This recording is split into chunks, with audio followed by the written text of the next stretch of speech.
Hello everyone, and welcome back to X-Ranger. Before we begin, I thought it would be interesting if each of you could leave a comment indicating which part of the world you're joining us from. Also, don't forget to like and subscribe if you're enjoying the episodes. Now let's get comfortable, relax, and start our program. I never believed in Bigfoot before November 13th, 2012. Growing up in Sussex County, Delaware, I'd heard the stories, sure, but they always seemed like campfire tales meant to scare kids. That night changed everything for me, and I'm still trying to make sense of what happened. My wife and I had just gotten back from the grocery store around 7:45 in the evening. It was already dark, which happens early in November, and we'd pulled into our driveway like we'd done hundreds of times before. She went inside to start putting the groceries away, and I stayed in the car for a few minutes to mess with her phone. She'd been having trouble with some app, and I figured I'd try to fix it real quick before going in.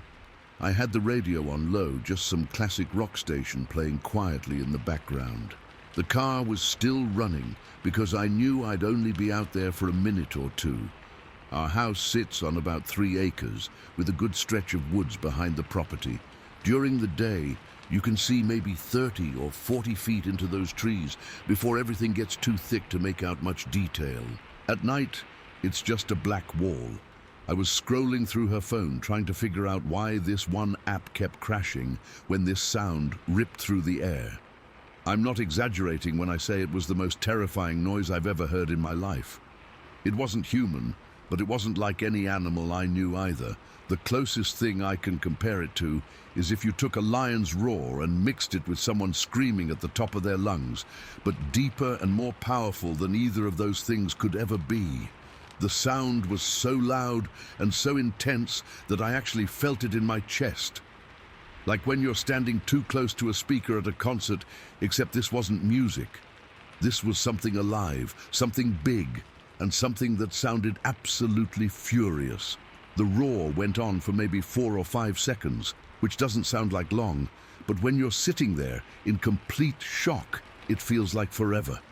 For a moment after it ended, everything was dead silent. Even the radio seemed quieter, though I know that was just my ears adjusting. I sat there gripping the phone so tight my knuckles went white, staring out at those dark woods and trying to convince myself I'd imagined it. Maybe it was a truck backfiring or a train in the distance, or hell, maybe someone had their TV turned up way too loud. Then came the knocking. 4 deliberate heavy impacts that sounded like someone taking a baseball bat to a tree trunk.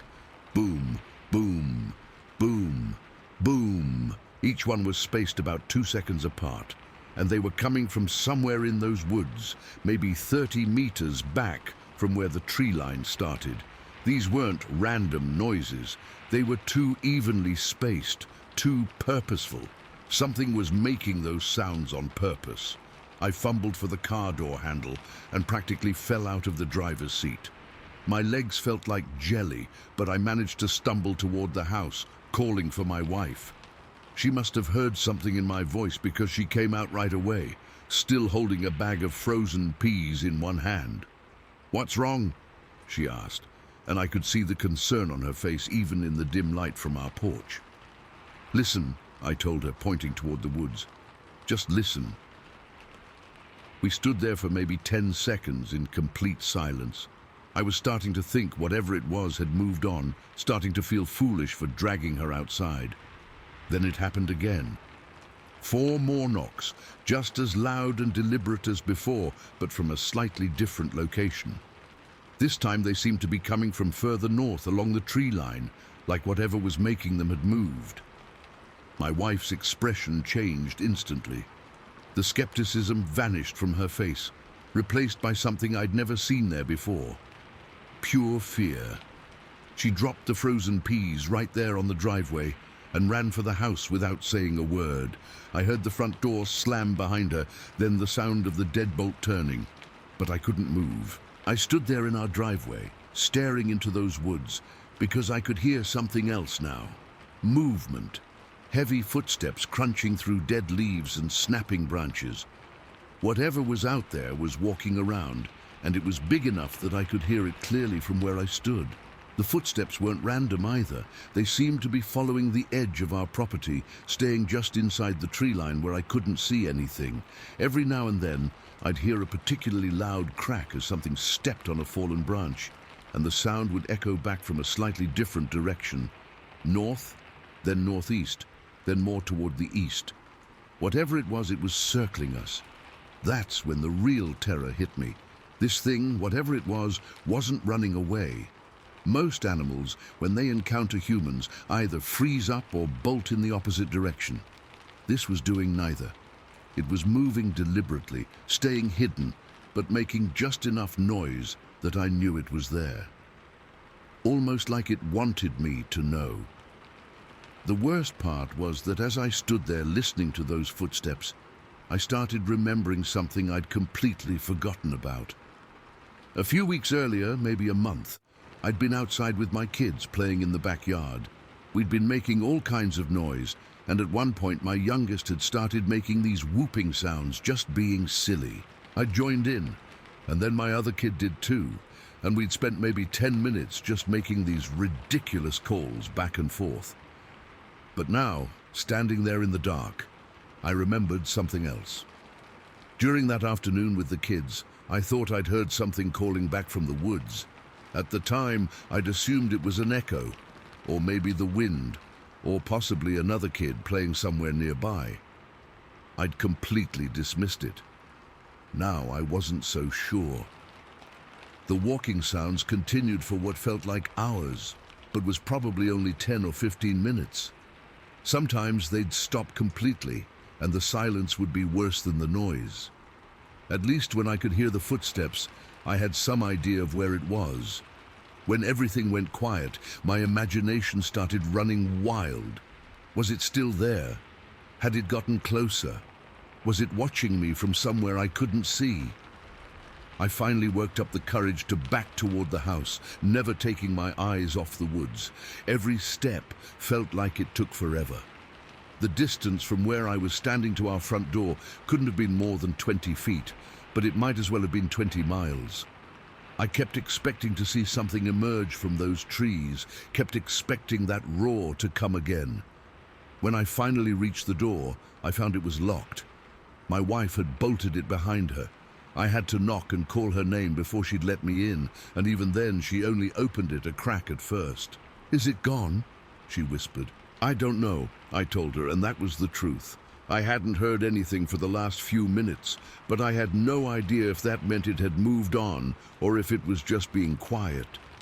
We spent the rest of that night with every light in the house turned on. Neither of us slept. Every little sound made us both jump, the house settling, the refrigerator kicking on, a car driving by on the road out front. Everything sounded threatening. I kept replaying that roar in my head over and over. I've heard plenty of animals in my life. I grew up hunting with my dad, spent countless hours in the woods. I know what a bear sounds like, what a buck sounds like when it's making a warning call, what a fox sounds like when it's in distress. This was none of those things. This was something else entirely. The next morning, I went out to check the woods behind our house. I wanted to find some kind of evidence, something that would explain what we'd heard. Maybe there'd be tracks or broken branches or anything that would give me a clue about what had been out there. I found some broken branches, sure enough, but they were broken at a height that didn't make sense for any animal I knew about. Most of them were snapped off 7 or 8 feet off the ground, like something tall had walked through and just pushed them aside. There were also some places where the underbrush was flattened, creating what looked almost like a path, but no clear footprints. The ground was covered with leaves, and even where the dirt was visible, it was too hard to show distinct tracks. I spent 2 hours out there, searching through every square foot I could cover, but I didn't find anything definitive. The knocking sounds bothered me almost as much as the roar. I've lived in wooded areas my whole life, and I know the difference between natural sounds and something man-made. Trees don't knock against each other with that kind of regularity. Wind doesn't create that kind of precise rhythm. Those knocks were intentional. and they were made by something with enough strength to create impacts that carried clearly across 30 meters of forest. I started doing research online, which I probably should have done years earlier. I found out that Sussex County has quite a few Bigfoot sightings on record. More than I would have expected, actually. People reporting large bipedal creatures in various parts of the county going back decades. Some of the descriptions matched what I'd experienced pretty closely, especially the wood-knocking behavior. Apparently that's a thing. Bigfoot researchers call it wood-knocking, and it's been reported all over the country. The theory is that these creatures use it as a form of communication, maybe to signal their location to others of their kind, or possibly as a territorial warning to anything that gets too close.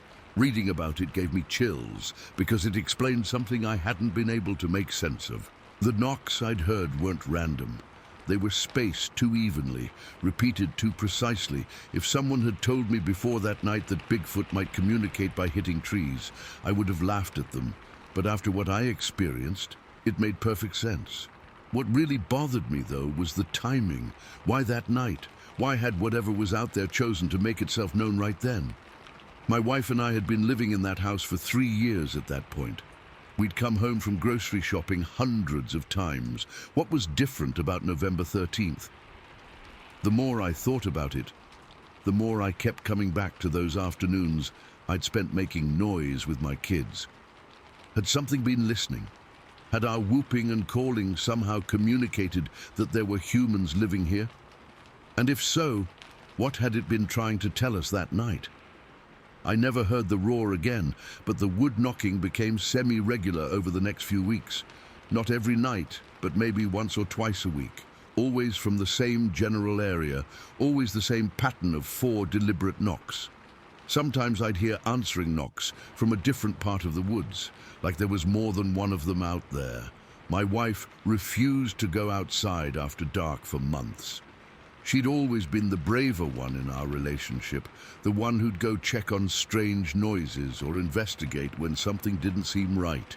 But that night changed her just as much as it changed me. The fear in her eyes when she heard those knocks the second time is something I'll never forget.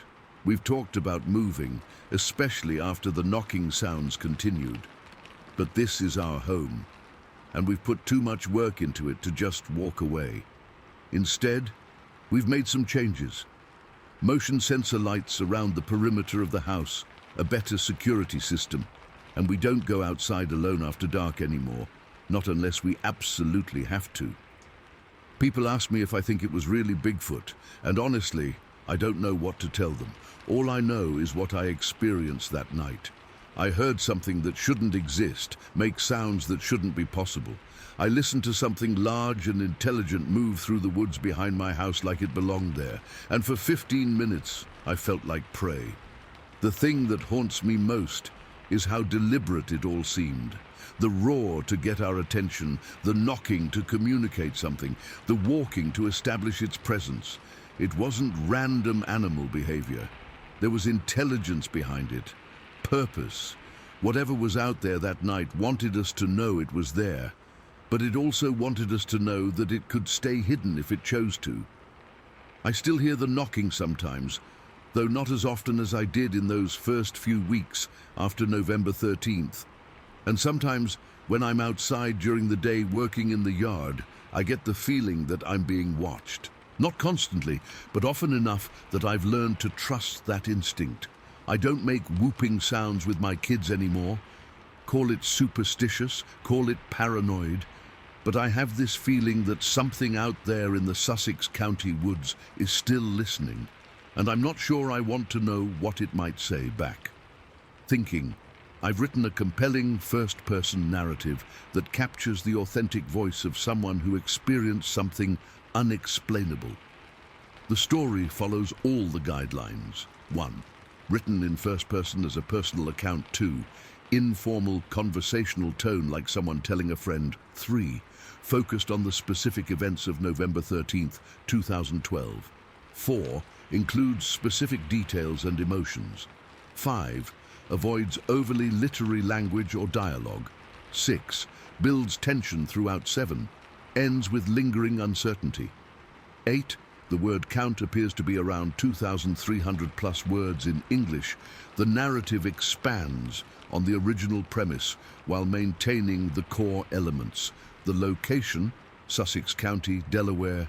The date, the grocery store return. The roar, the wood knocking, the wife's reaction, and the connection to previous whooping sounds with the children. I've added realistic details about the narrator's thought process, physical sensations, research afterward, and ongoing effects, all while keeping the tone authentic and believable within the horror genre. Thinking, story 2.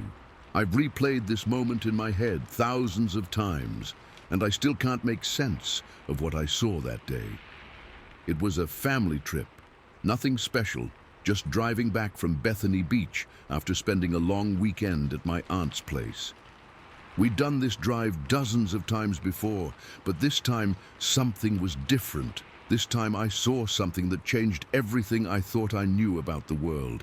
We were in my dad's minivan, one of those older models with the high seats that gave you a good view of everything around you. I was in the back seat on the passenger side, which turned out to be the only reason I saw anything at all.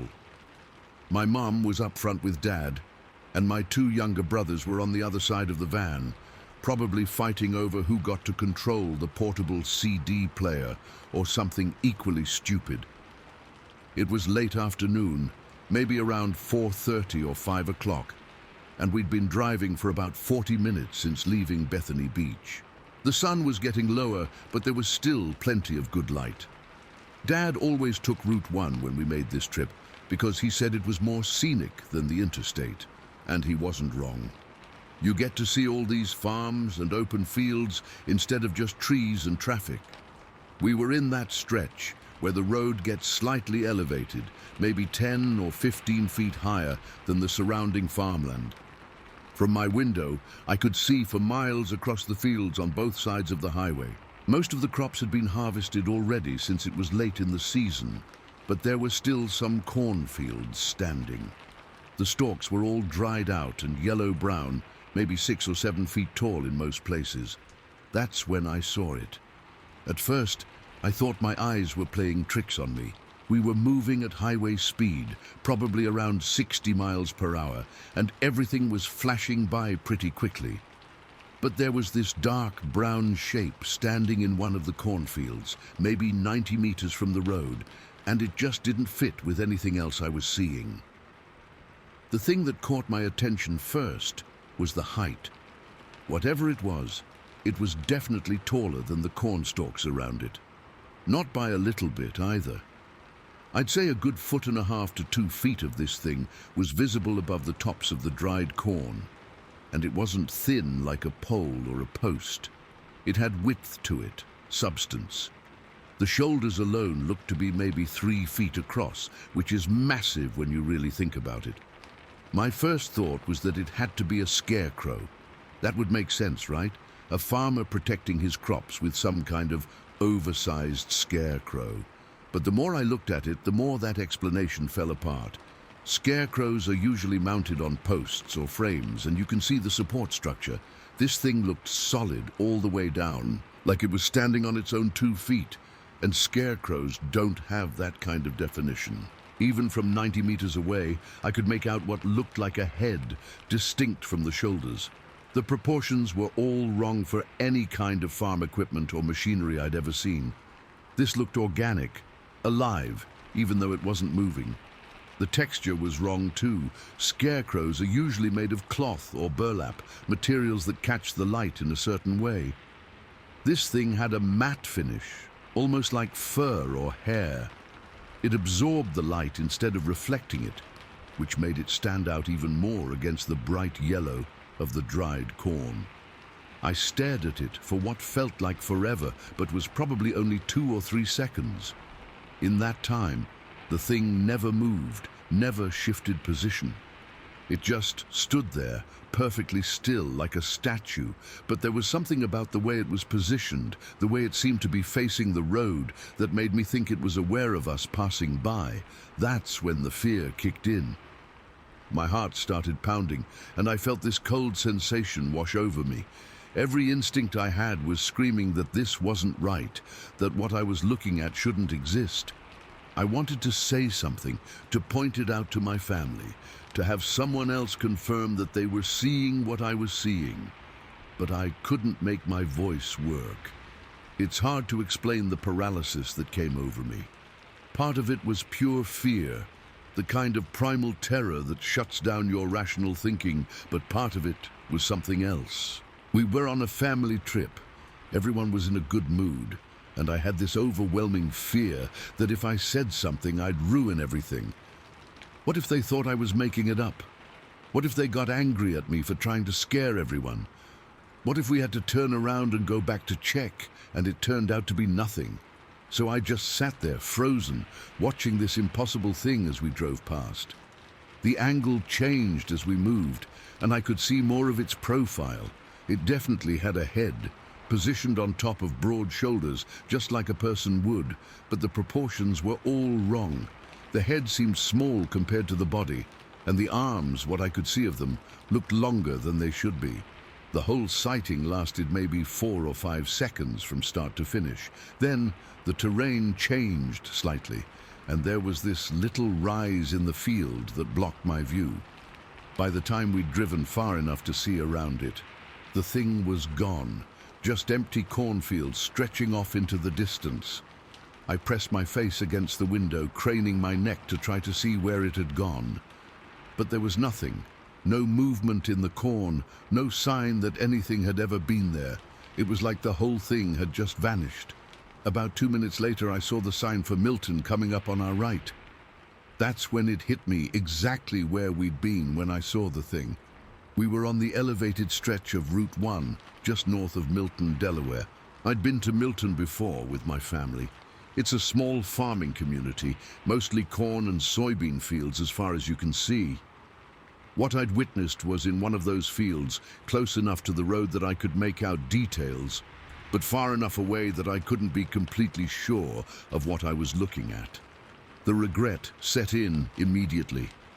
I'd had my chance to alert my family, to get someone else to witness what I was seeing, and I'd blown it. Now it was too late. We were past the area, the thing was gone, and I had no proof that any of it had happened. I felt sick to my stomach, like I'd failed some kind of test. I spent the rest of the drive home trying to convince myself that I'd imagined the whole thing. Maybe it had been a scarecrow after all, and the distance and lighting had played tricks on my eyes. Maybe it was some kind of farm equipment I wasn't familiar with. Maybe it was just a person, someone tall working in the field, and my overactive imagination had filled in the rest. But I knew none of those explanations fit what I'd seen. The size was all wrong for a person.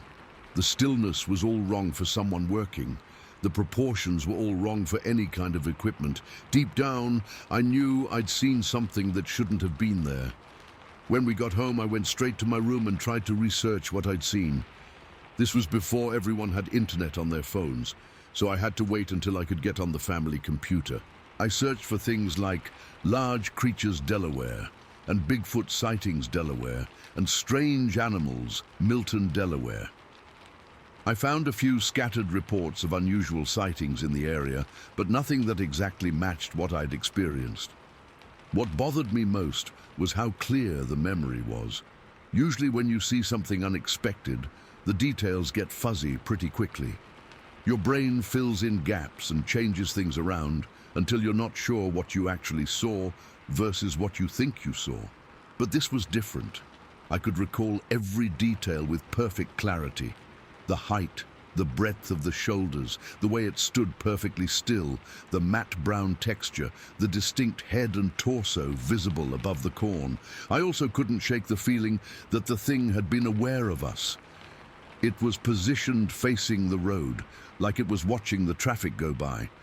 And there was something about the way it held itself, perfectly upright and motionless, that suggested intelligence.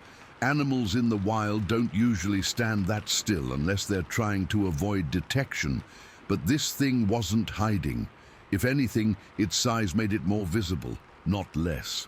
Over the next few weeks, I found myself thinking about it constantly. I'd lie awake at night replaying those few seconds over and over, trying to remember if there were any details I'd missed. I started having dreams about it, always the same scenario. I'd be in the van again, see the figure in the field, and this time I'd manage to speak up. But in the dreams, when my family looked where I was pointing, there was never anything there. The worst part was the isolation. I couldn't talk to anyone about what I'd seen because I knew how crazy it would sound. "Hey, I think I saw Bigfoot standing in a cornfield," isn't exactly the kind of thing you can casually bring up in conversation. So I kept it to myself, which just made it feel more real and more terrifying at the same time. About a month later, we made the same trip again to visit my aunt. I spent the entire drive with my face pressed to the window, scanning every cornfield we passed. I was hoping to see the figure again, but I was also terrified of what I might find. When we reached that same elevated stretch near Milton, I held my breath and stared out at the fields. Nothing, just empty farmland and harvested crops. But I noticed something I'd missed the first time. There were no farm buildings anywhere near where I'd seen the figure. No barns, no equipment sheds, no farmhouses. Just open fields stretching to the horizon. If what I'd seen had been a person, they would have had to walk a considerable distance from any road or building to get to that spot. That observation made me feel both better and worse. Better, because it supported my feeling that what I'd seen wasn't normal. Worse, because it meant I probably really had seen something unexplainable. I've made that drive dozens of times since then, and I always slow down when I reach that stretch near Milton. I've never seen the figure again, but I've never stopped looking for it either. Sometimes I wonder if it's still out there, standing in some farmer's field, watching the cars go by on Route 1. The experience changed something in me. Before that day, I would have laughed at anyone who claimed to have seen Bigfoot or any other cryptid. I would have assumed they were lying or delusional or just seeking attention. Now I know better. I know that sometimes you see things that don't fit into any category you're familiar with, things that challenge everything you thought you knew about the world. The hardest part isn't the not knowing what I saw. It's the knowing that I had my chance to share the experience with someone else, to have a witness, to maybe get some answers, and I let fear and social anxiety stop me. If I could go back to that moment, if I could be that kid in the back seat of the minivan again, I'd find my voice. I'd point out the window and make everyone look. But I can't go back. All I have is the memory, crystal clear and unchanging, of something impossible standing in a Delaware cornfield on a late afternoon in autumn. Something that watched our minivan drive by and then vanished without a trace, leaving me with a story I can barely bring myself to tell and questions I'll probably never get answers to. I still drive Route 1 sometimes, even though I don't have to anymore. And I still look out at those fields near Milton, still hoping to catch another glimpse of something that shouldn't exist. Because part of me needs to know that what I saw that day was real, that I'm not crazy, that there really are things in this world that we don't understand. But mostly, I just want another chance to speak up. Story 3. I never believed in any of that cryptid stuff before what happened to me in 2013. I was just a regular community college student trying to get through my classes and move on with my life. But that night on Asbury Road changed everything, and I still get chills every time I have to drive that stretch. It was a Tuesday night in October, and I'd just gotten out of my accounting class at Delaware Technical Community College. The class ran late, ending around 9:15, and by the time I gathered my stuff and walked to my car, it was already past 9:30. The parking lot was mostly empty except for a few other night students heading to their cars. I had this beat-up Honda Civic that I'd bought used a couple years earlier. Nothing fancy, but it got me where I needed to go. The radio had stopped working months ago, so I usually drove in silence, which honestly I didn't mind. It gave me time to think about homework or whatever was going on in my life. My usual route home involved taking the main roads at first, but there was this shortcut I'd discovered that could save me maybe 10 minutes on a good night. Instead of staying on the main drag all the way to Route 9, I'd cut through some back roads that wound through a more rural area. The shortcut included this stretch called Asbury Road that was basically a straight shot through some heavily wooded area. I'd been taking this route for about 6 months, ever since I started the night classes, and I'd never had any problems. Sure, it was dark and isolated, but it was also peaceful. No traffic, no stoplights, just me and the road. During the day, you could see it was actually pretty scenic, with tall trees on both sides, creating almost like a natural tunnel. That night felt different from the start, though I couldn't put my finger on why. Maybe it was just my imagination, but the darkness seemed heavier somehow, more oppressive. I remember thinking it was weird how few cars I'd seen on the roads leading up to Asbury Road.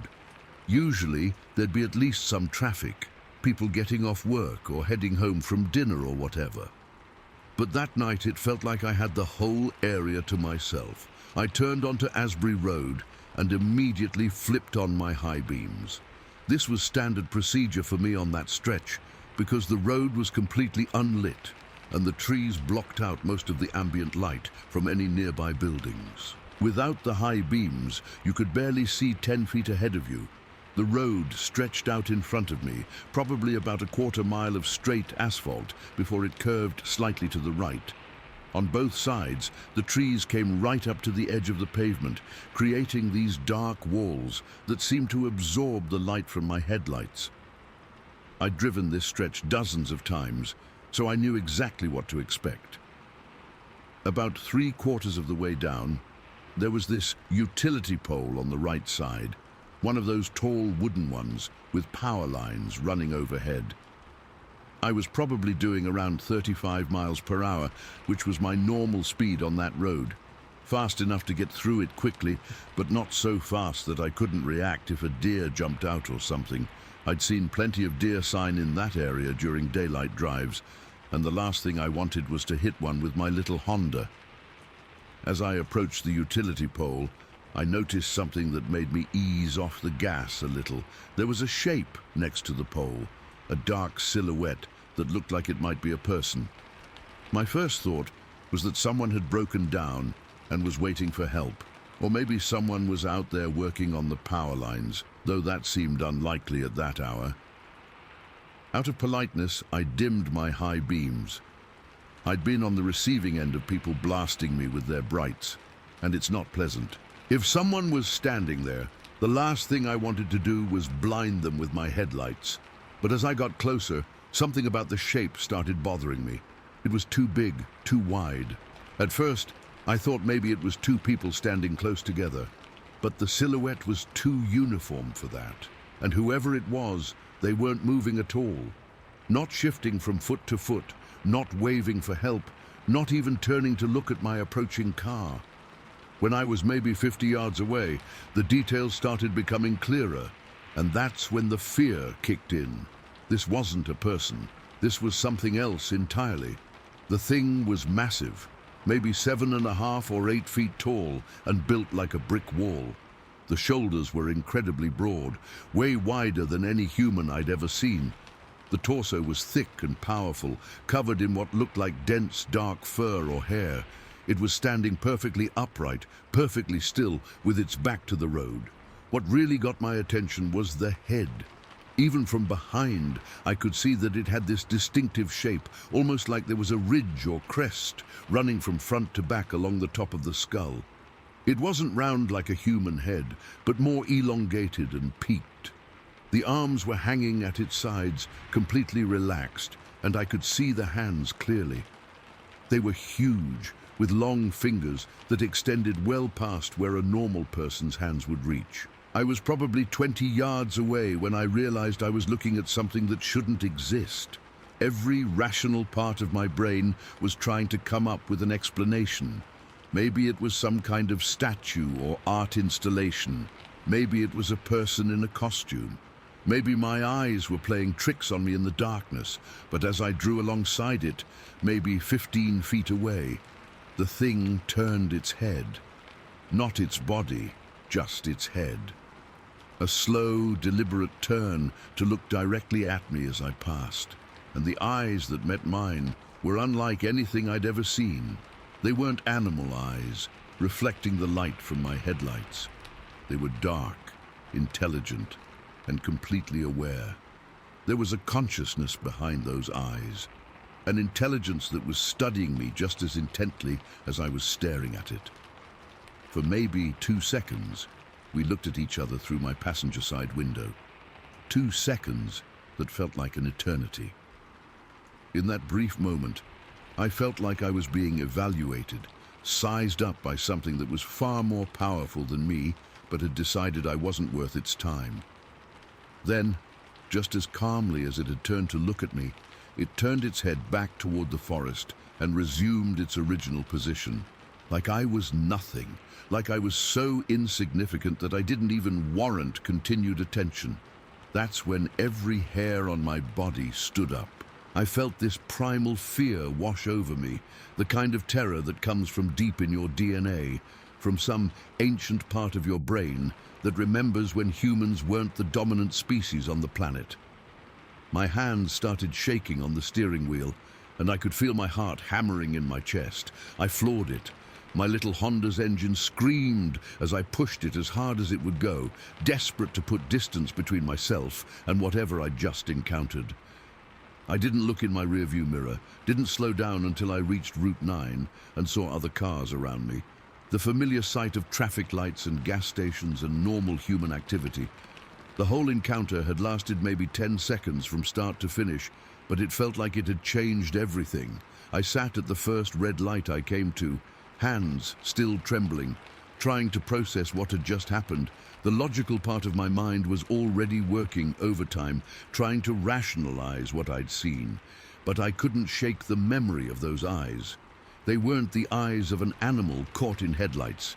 They were the eyes of something intelligent, something that had looked at me and found me wanting, something that had dismissed me as easily as I might dismiss an ant walking across the sidewalk. What bothered me almost as much as seeing the creature was how normal everything else had been. There was no smell, which surprised me. Every nature documentary I'd ever seen talked about how animals have strong scents, especially large predators. But I hadn't smelled anything at all, even with my windows cracked slightly. There was no sound either. The thing had been standing perfectly still when I approached, and it remained perfectly still as I drove away. No growling, no heavy breathing, no sounds of movement in the underbrush.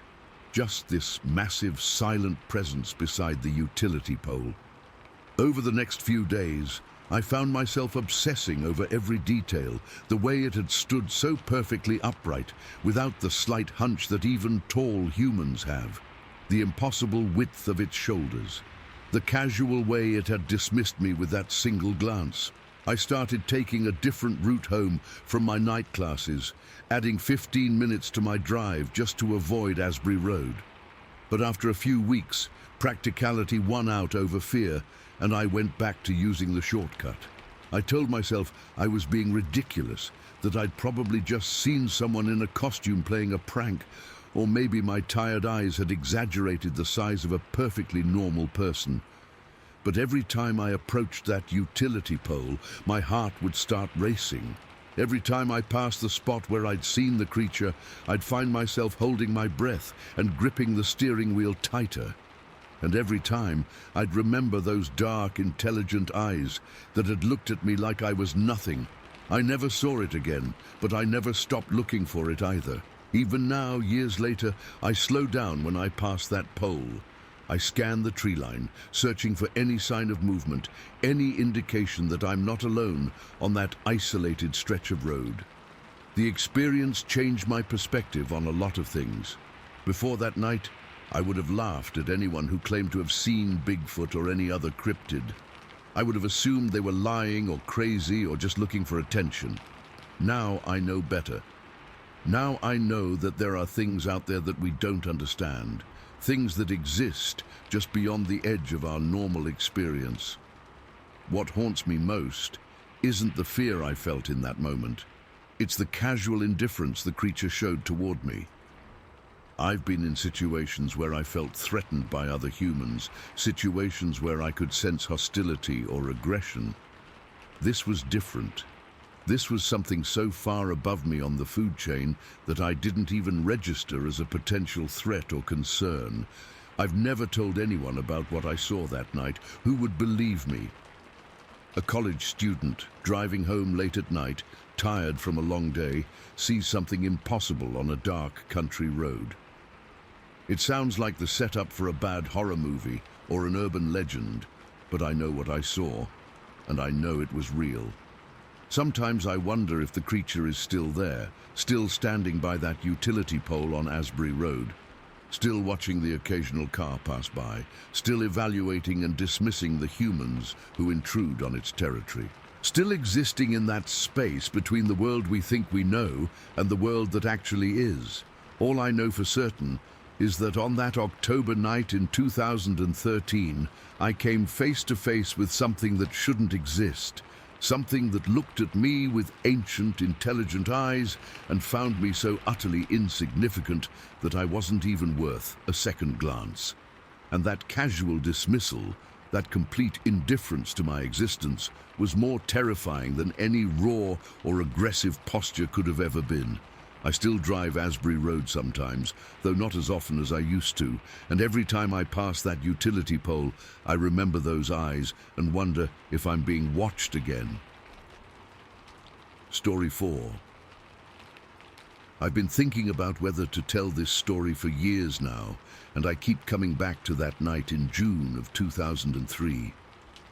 My son was 18 then, just graduated from high school, and we'd spent the weekend at Cape Henlopen State Park in Delaware. It was supposed to be a father-son trip, one last camping adventure before he headed off to college in the fall. We'd had a great time, honestly. Good weather, decent fishing, and for once, we weren't getting on each other's nerves the way we sometimes did when we were stuck together for too long. He was at that age where he thought he knew everything, but he was still young enough to enjoy hanging out with his old man, especially when there were no rules about bedtime or what we ate for dinner. The park had been pretty crowded during the day, typical for early June, but by Sunday night most of the families with young kids had packed up and headed home. We'd planned to leave Monday morning, but around midnight my son started complaining about a headache. Nothing serious, he said, but it was bothering him enough that he couldn't sleep. The tent felt stuffy and hot, even with the rain fly partially open, and he kept tossing around on his sleeping pad. I suggested we just pack up and head home. It was only about a 2-hour drive back to our place near Annapolis, and I figured we'd both sleep better in our own beds. Plus, I had to work Tuesday morning anyway, so getting home early wouldn't hurt. My son was all for it. He'd never been much of a morning person, and the idea of avoiding the rush to break camp and get on the road appealed to him. We'd done this drive plenty of times before, usually during daylight hours, but I knew the route well enough. Cape Henlopen to Route 9, then west on Route 404 most of the way. It's pretty rural once you get away from the coast, lots of farmland and small towns, but the roads are good, and there's usually enough traffic that you don't feel completely isolated. By the time we got everything packed and loaded into the truck, it was already close to 1 in the morning. The park was dead quiet, except for the sound of our tailgate slamming and the rustle of wind through the pine trees.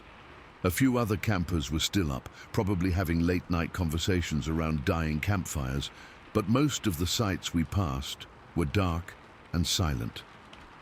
My son rode shotgun, which was unusual. Normally he'd sprawl across the back seat with his headphones on, but his headache was still bothering him, and he said sitting up front made him feel less motion sick. He had his window cracked about an inch to get some fresh air flowing through the cab. The first part of the drive was uneventful. We hit Route 9 without any problems, passed through a couple of small towns that were completely shut down for the night.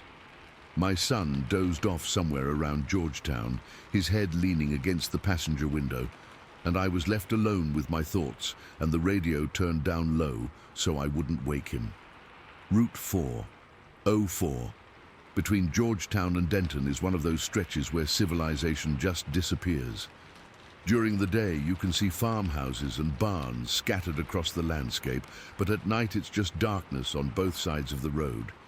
The occasional house with a porch light on, maybe a gas station or diner that stays open late, but mostly it's just you and the yellow line down the middle of the asphalt. I was doing maybe 55, maybe 60 miles per hour, which was about normal for that road at that time of night. No traffic to speak of, good visibility, and I was feeling pretty alert despite the late hour.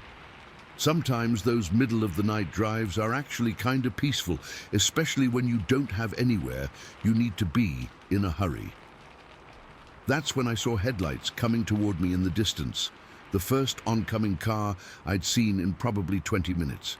As we got closer to each other, I did what you're supposed to do and dimmed my high beams to low. Basic driving courtesy, and something my father had drilled into me when I was learning to drive. With my lights dimmed, my visibility dropped significantly. Instead of being able to see maybe 150 yards ahead, I could only make out about 60 or 70 yards. The road surface was still clearly visible, but everything beyond that faded into shadows and darkness. The other car passed me going the opposite direction, probably doing about the same speed I was. I caught a glimpse of what looked like an older sedan, maybe someone else heading home from a late shift or a weekend trip. Nothing unusual about it. I waited a few seconds for the car to get past, then reached for the high beam switch to flip my lights back up. That's when I saw it. Maybe 30 meters ahead of me, something large stepped out of the tree line on the left side of the road. At first glance, my brain tried to categorize it as a person, maybe someone whose car had broken down or who was out for a late-night walk. But even in that first split second, I knew something was wrong with that assumption. The figure was too big, too tall, too wide across the shoulders. It moved across the road with these long, regular strides that covered way more ground than a normal person would. Not running, not hurrying, just walking with a purpose and a confidence that seemed completely out of place for someone crossing a dark highway in the middle of nowhere. The whole thing happened so fast that I barely had time to process what I was seeing. The figure crossed from the left shoulder through both lanes of traffic and disappeared into the woods on the right side of the road.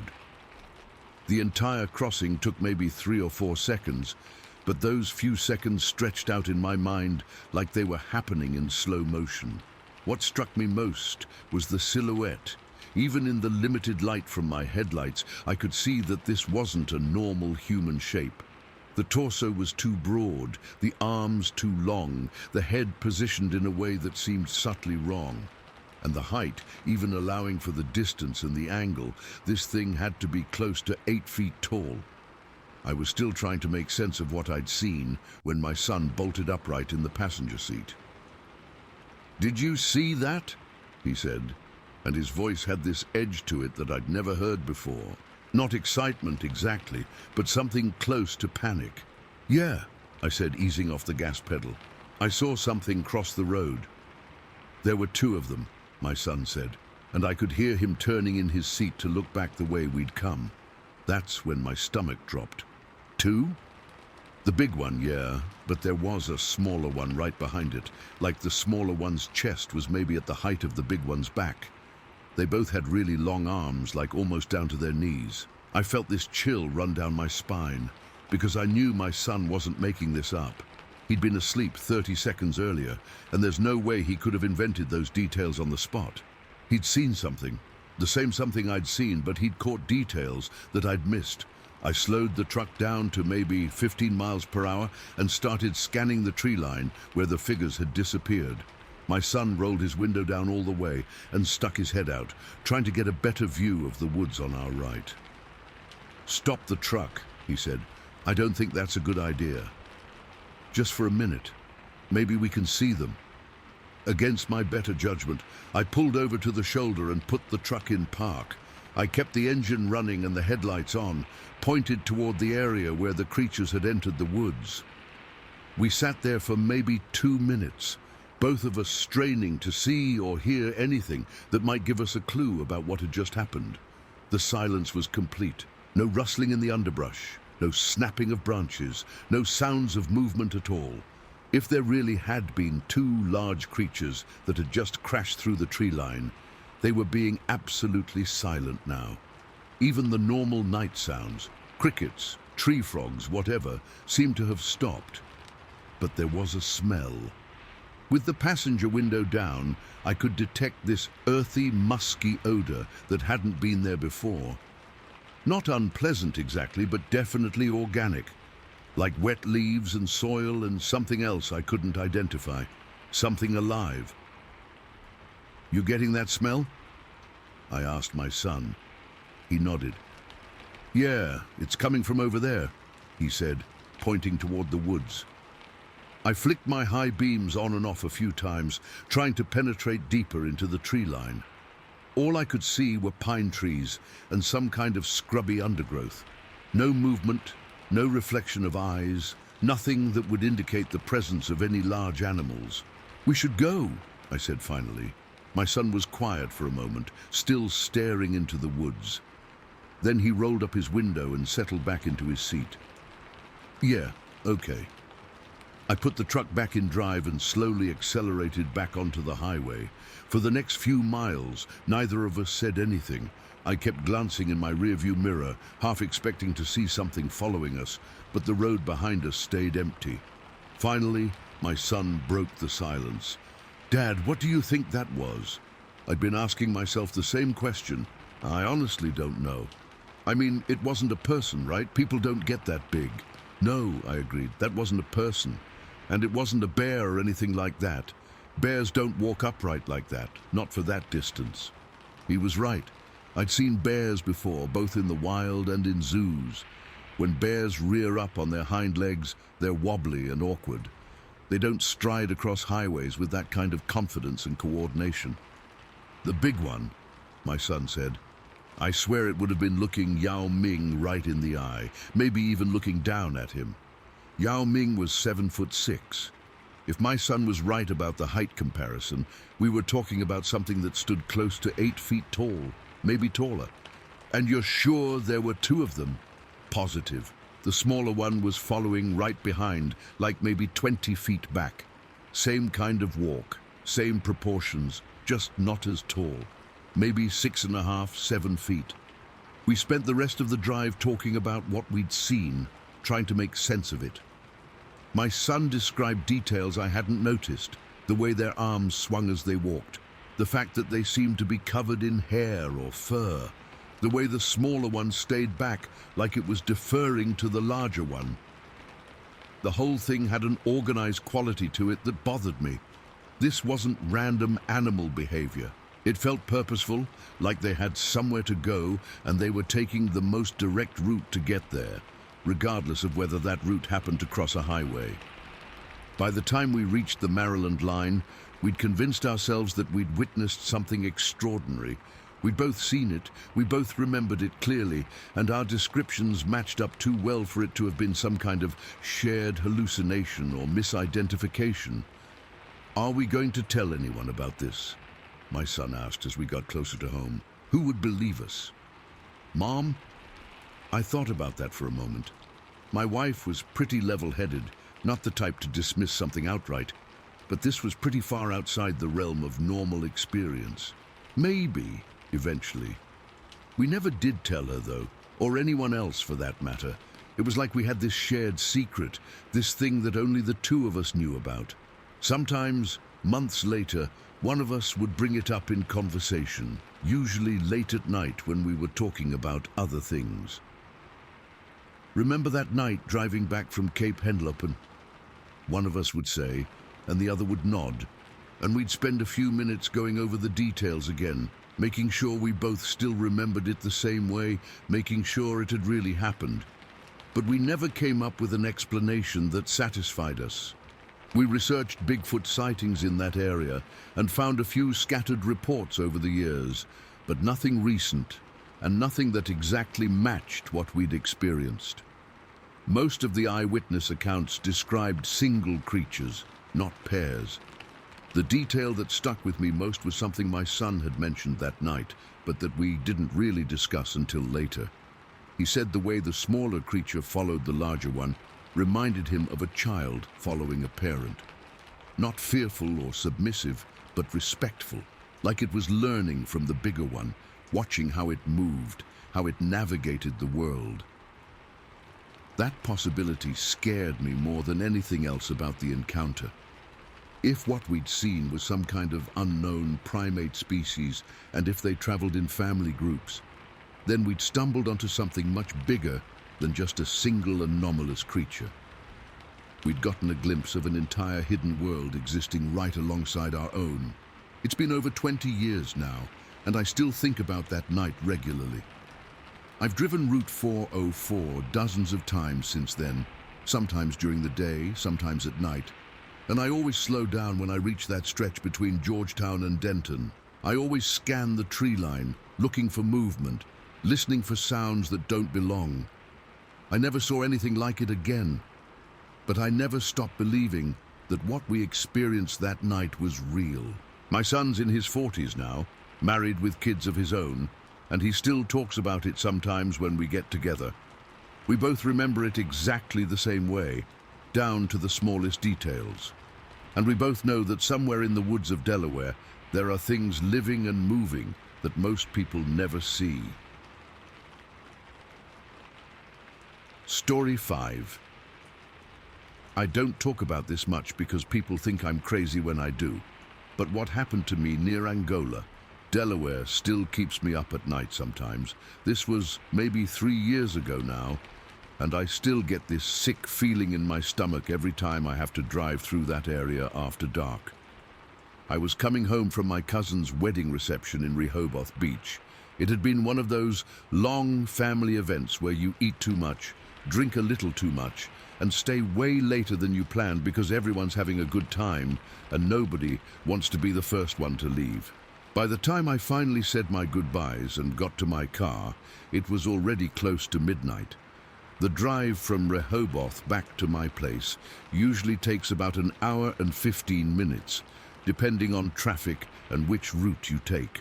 At that time of night, traffic wasn't going to be an issue, so I decided to take Route 24 instead of the main highways.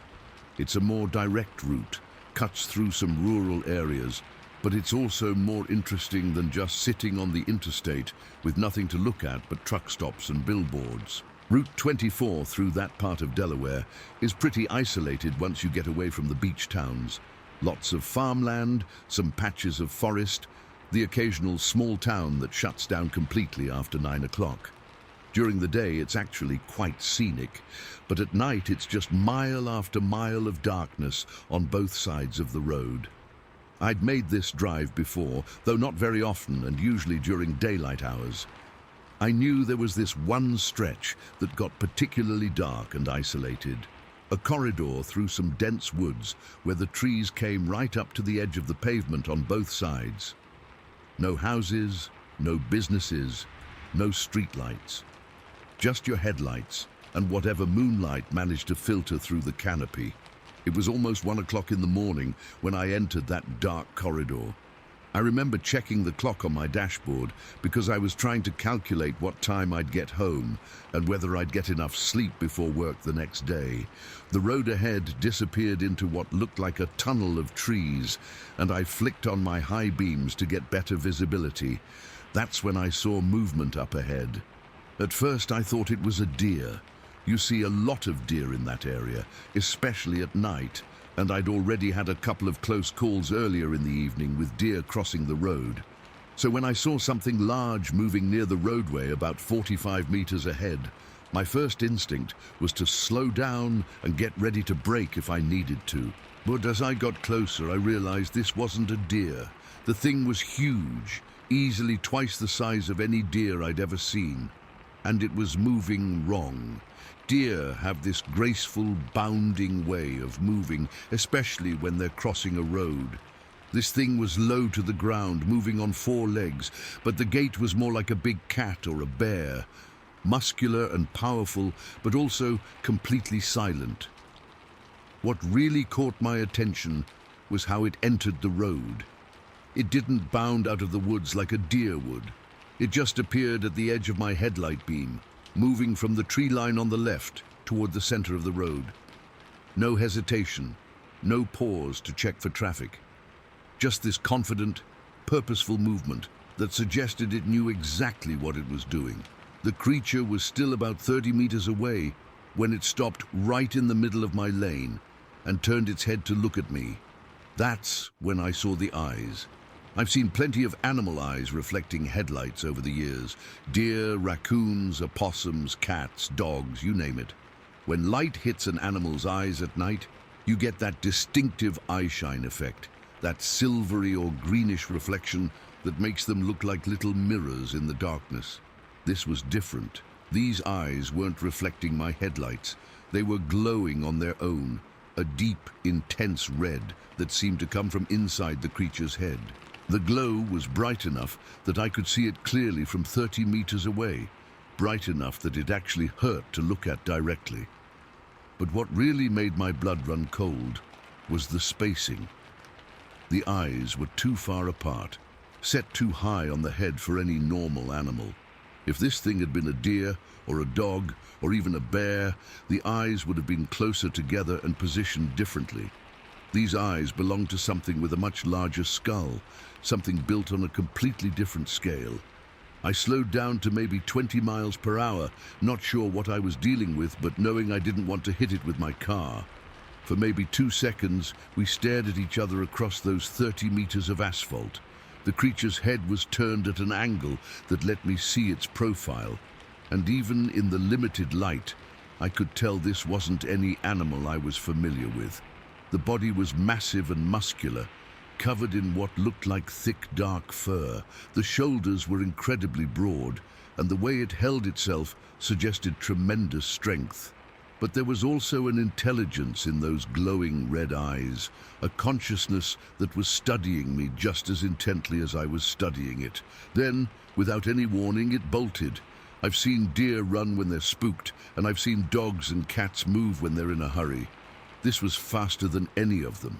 The creature spun around and shot off the road toward the field on the right side, covering what had to be 40 or 50 feet in maybe 2 seconds. It moved with this fluid, powerful grace that didn't seem possible for something that large.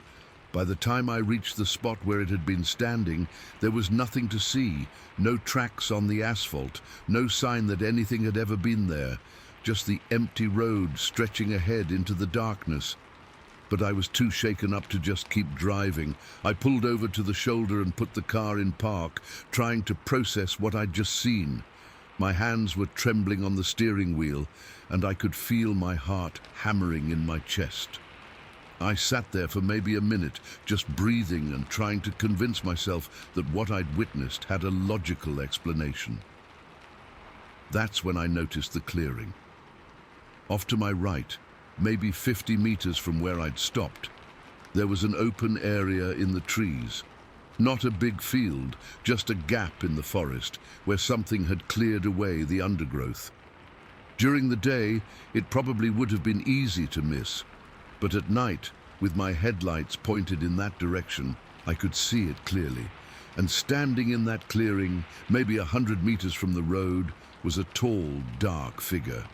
At first I thought my eyes were playing tricks on me. The figure was perfectly still, perfectly silent, just standing there in the middle of the open space, like a statue.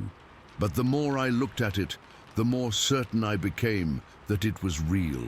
The shape was distinctly human-like, but wrong in subtle ways. Too tall, too broad across the shoulders, with arms that seemed to hang a little too low at its sides.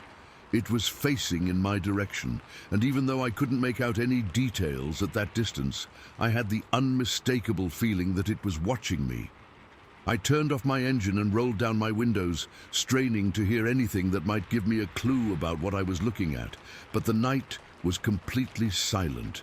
No insects, no wind in the trees, no sounds of movement from the clearing. Just this oppressive quiet that seemed to press down on everything. For maybe 15 seconds, we stayed like that, Me sitting in my car on the side of Route 24, and this tall figure standing motionless in the clearing, both of us watching each other across the darkness. I was afraid to move, afraid to make any sound that might provoke some kind of reaction. That's when it hit me. The four-legged creature I'd seen on the road and this upright figure in the clearing weren't two separate incidents. They were connected somehow. The creature had run in this direction when it fled from my headlights. And now there was something else, something that walked on two legs, standing in the exact area where the first creature had disappeared.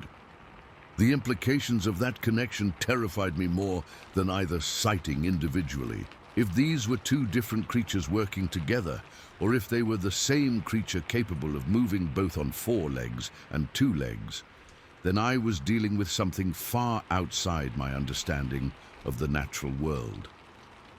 I started my car as quietly as I could and put it in drive. The figure in the clearing didn't react to the sound of my engine starting. It just continued standing there, motionless and silent, as I slowly pulled back onto the road and continued toward home.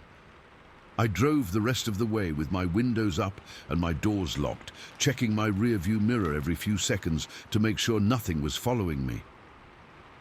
The remaining 20 minutes of the trip felt like hours, and I didn't relax until I was parked in my own driveway with my porch light shining down on the car.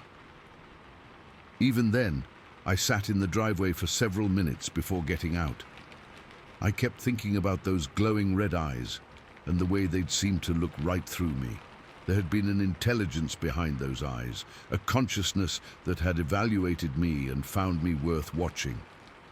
The next morning, I convinced myself that I'd imagined the whole thing. Too much champagne at the wedding, too little sleep, too many miles of dark road. It was easy to dismiss in the bright light of day, surrounded by the familiar routine of getting ready for work and dealing with everyday problems. But I couldn't shake the memory of those eyes. They weren't the kind of detail your imagination fills in after the fact. They were too specific, too vivid, too unlike anything I'd ever seen or heard described before. Over the next few weeks, I found myself researching cryptid sightings in Delaware. I wasn't looking for Bigfoot stories specifically, just anything that might explain what I'd encountered. What I found surprised me. There were scattered reports going back decades of unusual creatures in that general area. Large, unknown animals that didn't fit the description of any known species. Most of the reports described upright, bipedal creatures, but a few mentioned animals that moved on four legs. And more than one witness had described glowing or reflective eyes that seemed unusually bright and positioned too high on the head. None of the reports exactly matched my experience, but they were close enough to make me think I wasn't the first person to encounter something strange in that stretch of woods near Angola. I've driven Route 24 a few times since then, always during daylight hours.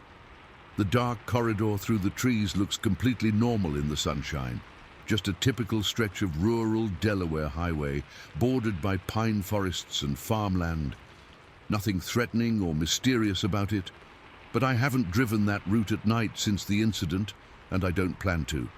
I take the interstate now when I need to travel in that direction after dark, even though it adds 20 minutes to the trip.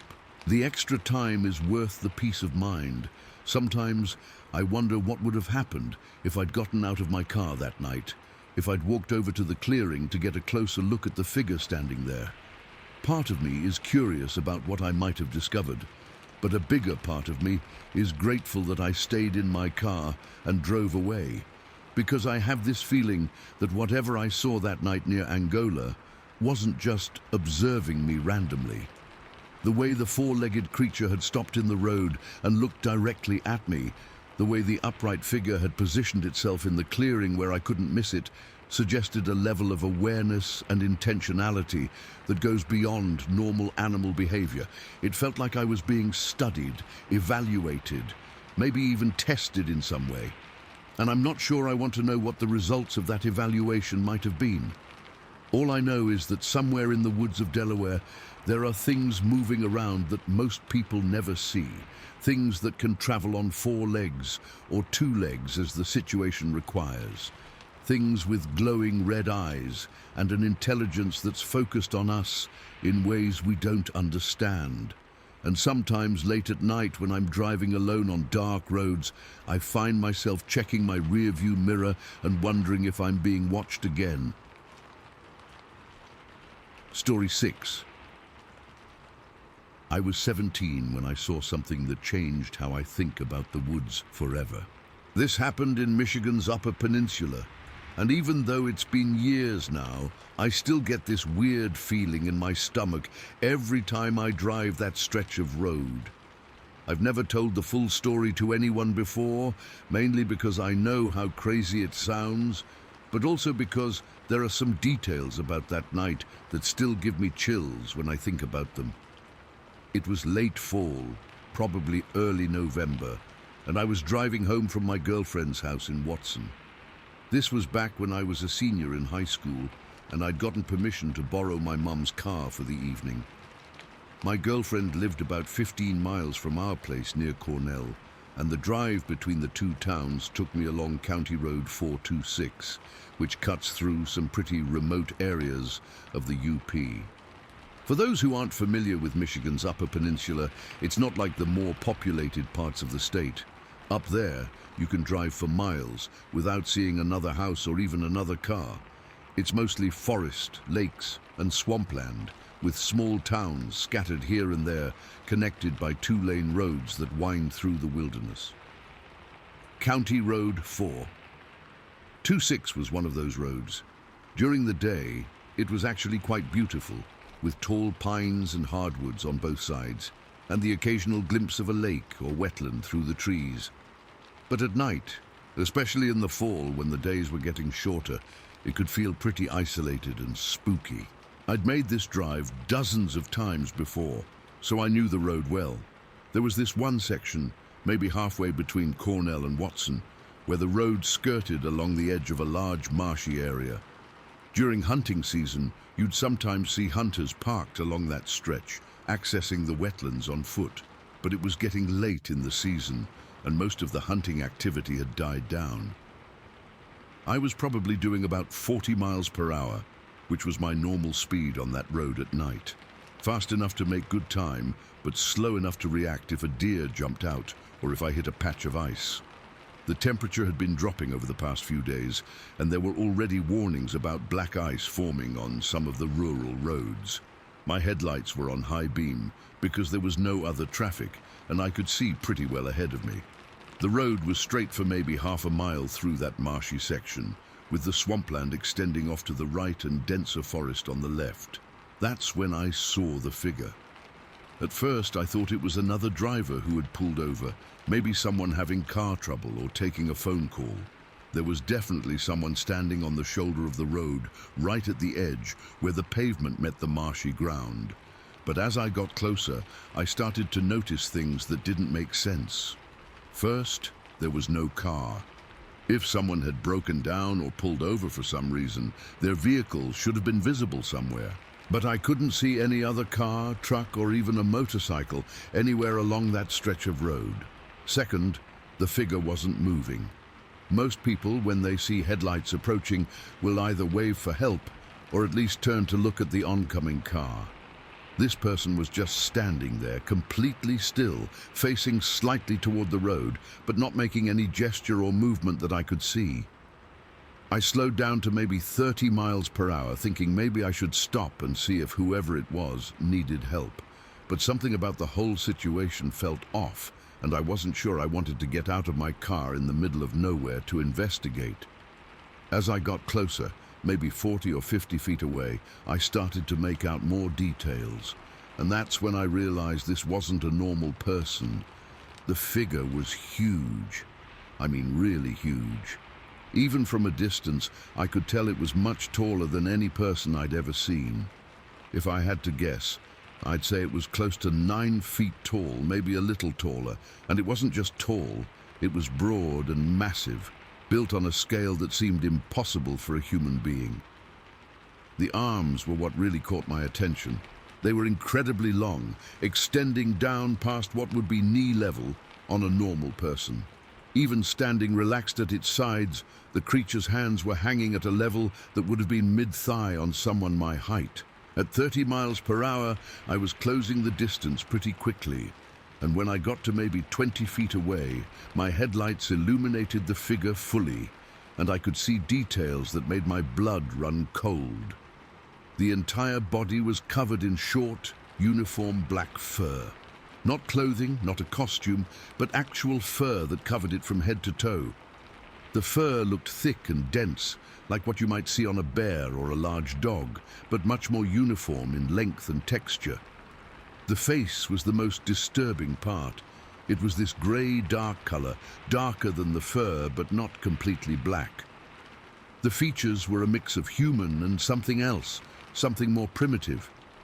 The forehead was more prominent than a human's, jutting out over deep-set eyes. The nose was flattened and wide, and the mouth was larger than it should have been. But it was the eyes that really got to me. When my headlights hit the creature full on, its eyes reflected back this deep, intense red.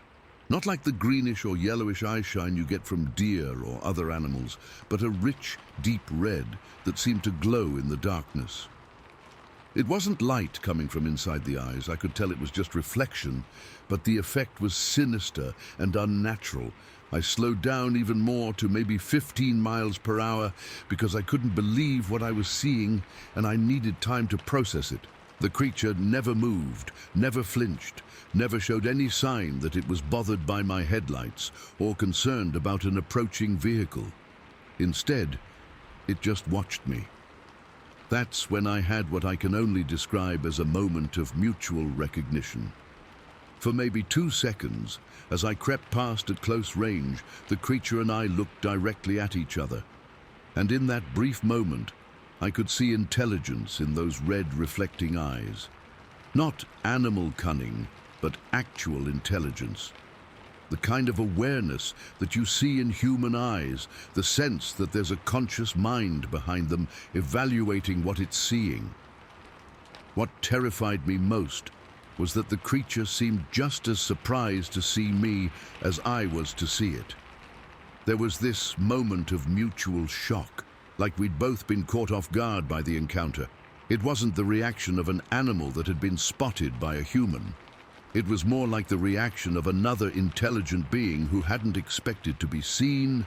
That moment of recognition, of looking into those eyes and seeing something looking back at me with equal awareness and intelligence, was when the real fear kicked in. My hands started shaking on the steering wheel, and I felt this primal terror wash over me that I'd never experienced before. I was maybe 10 feet past the creature when it suddenly moved. Without any warning or build-up, it turned its entire body toward the swamp and launched itself into the air. I'm not talking about a step or a leap like a human might make. This thing jumped at least 10 feet horizontally, maybe more, sailing over the marshy ground and landing somewhere in the reeds and cattails where I couldn't see it anymore. The jump was so clean and effortless that it looked like the creature weighed nothing at all, like it had just decided to float through the air and land wherever it wanted. There was no sound of impact, no splash, no rustling of vegetation. It just disappeared into the marsh, as if it had never been there at all. The whole encounter, from when I first spotted the figure to when it vanished into the swamp, probably lasted less than 30 seconds. But those 30 seconds felt like they lasted forever, and they're burned into my memory with perfect clarity. I drove the rest of the way home in a daze, my mind racing as I tried to make sense of what I'd just witnessed. By the time I pulled into our driveway, I'd almost convinced myself that I'd imagined the whole thing. Maybe it had been a bear standing upright, and my imagination had filled in the rest. Maybe the darkness and the angle of my headlights had distorted what I was seeing. But I couldn't explain away those eyes, or the intelligence I'd seen in them, or the impossible jump into the marsh. I didn't tell anyone about it at first. My parents would have thought I was making it up, or that I'd been drinking. My girlfriend would have been worried about me driving alone on those dark roads. My friends would have just laughed and made jokes about me seeing Bigfoot, but over the next few weeks, I found myself thinking about it constantly. I started paying attention to stories about unusual wildlife sightings in the UP, and I was surprised to find that there were quite a few reports of strange creatures in that general area going back decades. Most of the stories were dismissed as hoaxes or misidentifications, but reading them made me feel less alone in what I'd experienced. Other people had seen things in those woods that didn't fit into any normal category. The next time I had to drive that route at night, I slowed way down when I reached the marshy section where I'd seen the creature. I scanned the roadside carefully, part of me hoping to see it again, and part of me terrified that I might. But there was nothing there, just empty road and dark swampland. I've driven that stretch of county road 426 hundreds of times since then, and I always slow down at that same spot. Sometimes I stop completely and roll down my windows, listening for any unusual sounds from the marsh. But I've never seen the creature again. What bothers me most about the whole experience is how normal everything seemed, except for that one impossible moment. It wasn't like a scene from a horror movie with dramatic music and special effects. It was just me, driving home on a familiar road when something completely outside my understanding of reality stepped into my headlights. The creature didn't seem evil or threatening. If anything, it seemed as startled by our encounter as I was, but there was something about its presence, about the way it looked at me with those intelligent eyes, that suggested I was dealing with something far beyond my comprehension. I've read about other Bigfoot sightings over the years, and most of them describe creatures that seem more ape-like, more primitive. What I saw had intelligence behind those eyes that seemed almost human, but ancient, like it was something that had been watching our world from the edges for a very long time. The jump into the marsh still bothers me the most. The distance it covered, the effortless way it moved through the air, the complete silence of its landing. It defied everything I knew about physics and biology. Whatever that thing was, it wasn't bound by the same limitations as the rest of us. Sometimes I wonder if it's still out there, somewhere in that vast expanse of swampland and forest, whether it remembers our brief encounter the way I do, whether it's watching when I slow down at that spot on County Road 426, recognizing the headlights of the car that caught it by surprise all those years ago. All I know for certain is that on that November night when I was 17, I saw something that shouldn't exist. Something that looked at me with intelligent, aware eyes, and then disappeared into the wilderness as if it had never been there at all. And every time I drive that road, I'm reminded that there are things moving through the forests of the Upper Peninsula that most people will never see. Things that exist just beyond the edge of our understanding of what's possible in this world. Story 7. I've been hunting for over 40 years now, and I thought I'd experienced everything the woods could throw at me. But what happened at our camp in November of 1982 still makes me check my locks twice before going to bed, even though it's been decades since that night. Our hunting camp sits on about 20 acres in Delta County, not too far from Cornell in Michigan's Upper Peninsula. My dad and his buddies built the place back in the 60s, just a simple one-room cabin with a wood stove, a couple of bunks, and basic amenities. Nothing fancy, but it served its purpose as a base camp during deer season. The camp is pretty isolated, maybe 3 miles down a 2-track road that branches off from a county road that doesn't see much traffic to begin with. The nearest neighbor is probably 5 miles away, and during hunting season you might go days without seeing another soul. That isolation was part of what we loved about the place, but it also meant that when something went wrong, you were completely on your own. November of '82 was the first time I'd stayed at the camp by myself. Usually there were at least 2 or 3 of us up there at any given time during the season.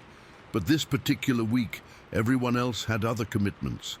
My dad was dealing with some health issues, my brother had to work, and the other regulars were tied up with their own families and jobs. I almost didn't go either, but I'd been looking forward to this hunting trip for months. and I figured one night alone at the camp wouldn't kill me. I'd hunted solo plenty of times before, and I was comfortable in the woods. Besides, the camp was secure, and I had everything I needed for a couple of days. I drove up on a Tuesday afternoon, planning to hunt Wednesday morning and maybe Thursday if the weather held. The forecast was calling for cold but clear skies, perfect conditions for late-season whitetail hunting. I got to the camp around 4 in the afternoon, while there was still plenty of daylight to get settled in.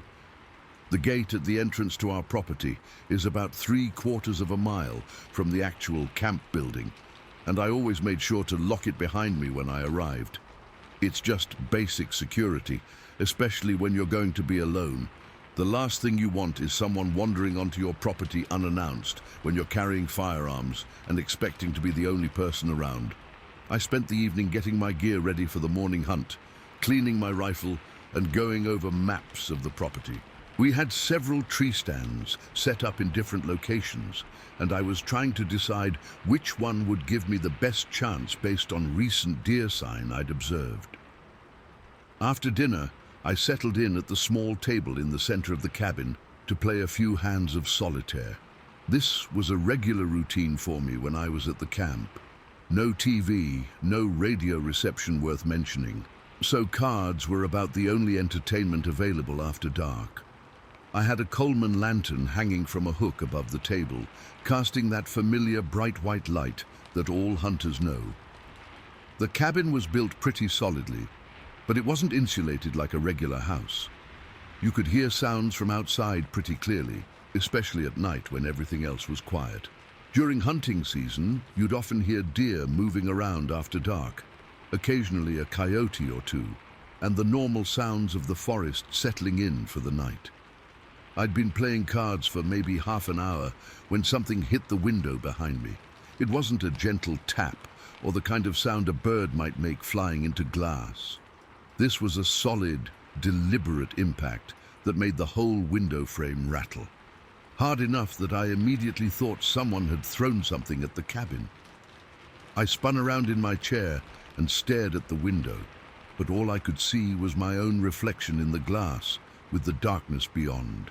The lantern light made it impossible to see outside clearly, so I got up and grabbed the flashlight I kept on the counter near the door.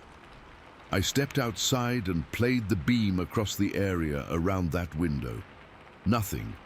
No rocks on the ground, no broken branches, no sign that anything had hit the glass. The window itself wasn't cracked or damaged, so whatever had struck it hadn't been thrown with enough force to cause any real damage. I walked around the perimeter of the cabin, checking for footprints or any other sign that someone might be messing with me. The ground around the building was mostly bare dirt, mixed with pine needles. Not great for showing tracks, but clear enough that I should have been able to spot boot prints if someone had been walking around. Nothing. No signs of human activity anywhere around the cabin. I went back inside, more puzzled than worried at that point. My first thought was that maybe a large bird had flown into the window, though that seemed unlikely given how hard the impact had been. Birds don't usually fly at night, and even if one had gotten confused by the light from inside the cabin, the sound would have been different. I settled back down at the table and tried to focus on my card game, but I was definitely more alert now. I also moved my rifle from where I'd been keeping it leaning against the wall to right beside my chair. Not because I thought I was in any real danger, but just as a precaution. Maybe 10 minutes later it happened again. This time, the sound was different, more of a sharp rap than the heavy thud I'd heard before. Like someone knocking on the door, except it was coming from the same window that had been hit earlier. 3 quick knocks in succession, then silence. I was on my feet immediately, flashlight in hand, and this time I didn't waste time looking out the window first. I went straight outside and swept the area with the light beam. Still nothing visible, but something felt different. The normal night sounds of the forest had stopped completely. No insects chirping, no small animals rustling around in the underbrush, nothing but dead silence. That's when I started to get genuinely concerned. I called out, thinking maybe there was another hunter in the area who was playing some kind of prank. Hey, if someone's out there, this isn't funny. I'm armed and I'm not in the mood for games. My voice echoed off the trees and faded into the darkness. No response, no sound of footsteps or movement, nothing to indicate that anyone had heard me or was nearby. But I had this strong feeling that I was being watched. I went back inside, but this time I made sure to lock the door behind me. The camp didn't have much in the way of security, just a simple door lock and basic windows, but it was better than nothing. I also turned off the Coleman lantern and switched to a battery-powered flashlight so I wouldn't be silhouetted against the light if someone was watching from outside. I was just starting to convince myself that maybe I'd imagined the whole thing when the real terror began. It started as a series of heavy impacts along the wall opposite from where I was sitting. Not random bumps or scrapes, but deliberate hits that came in sequence, moving from one end of the wall toward the other.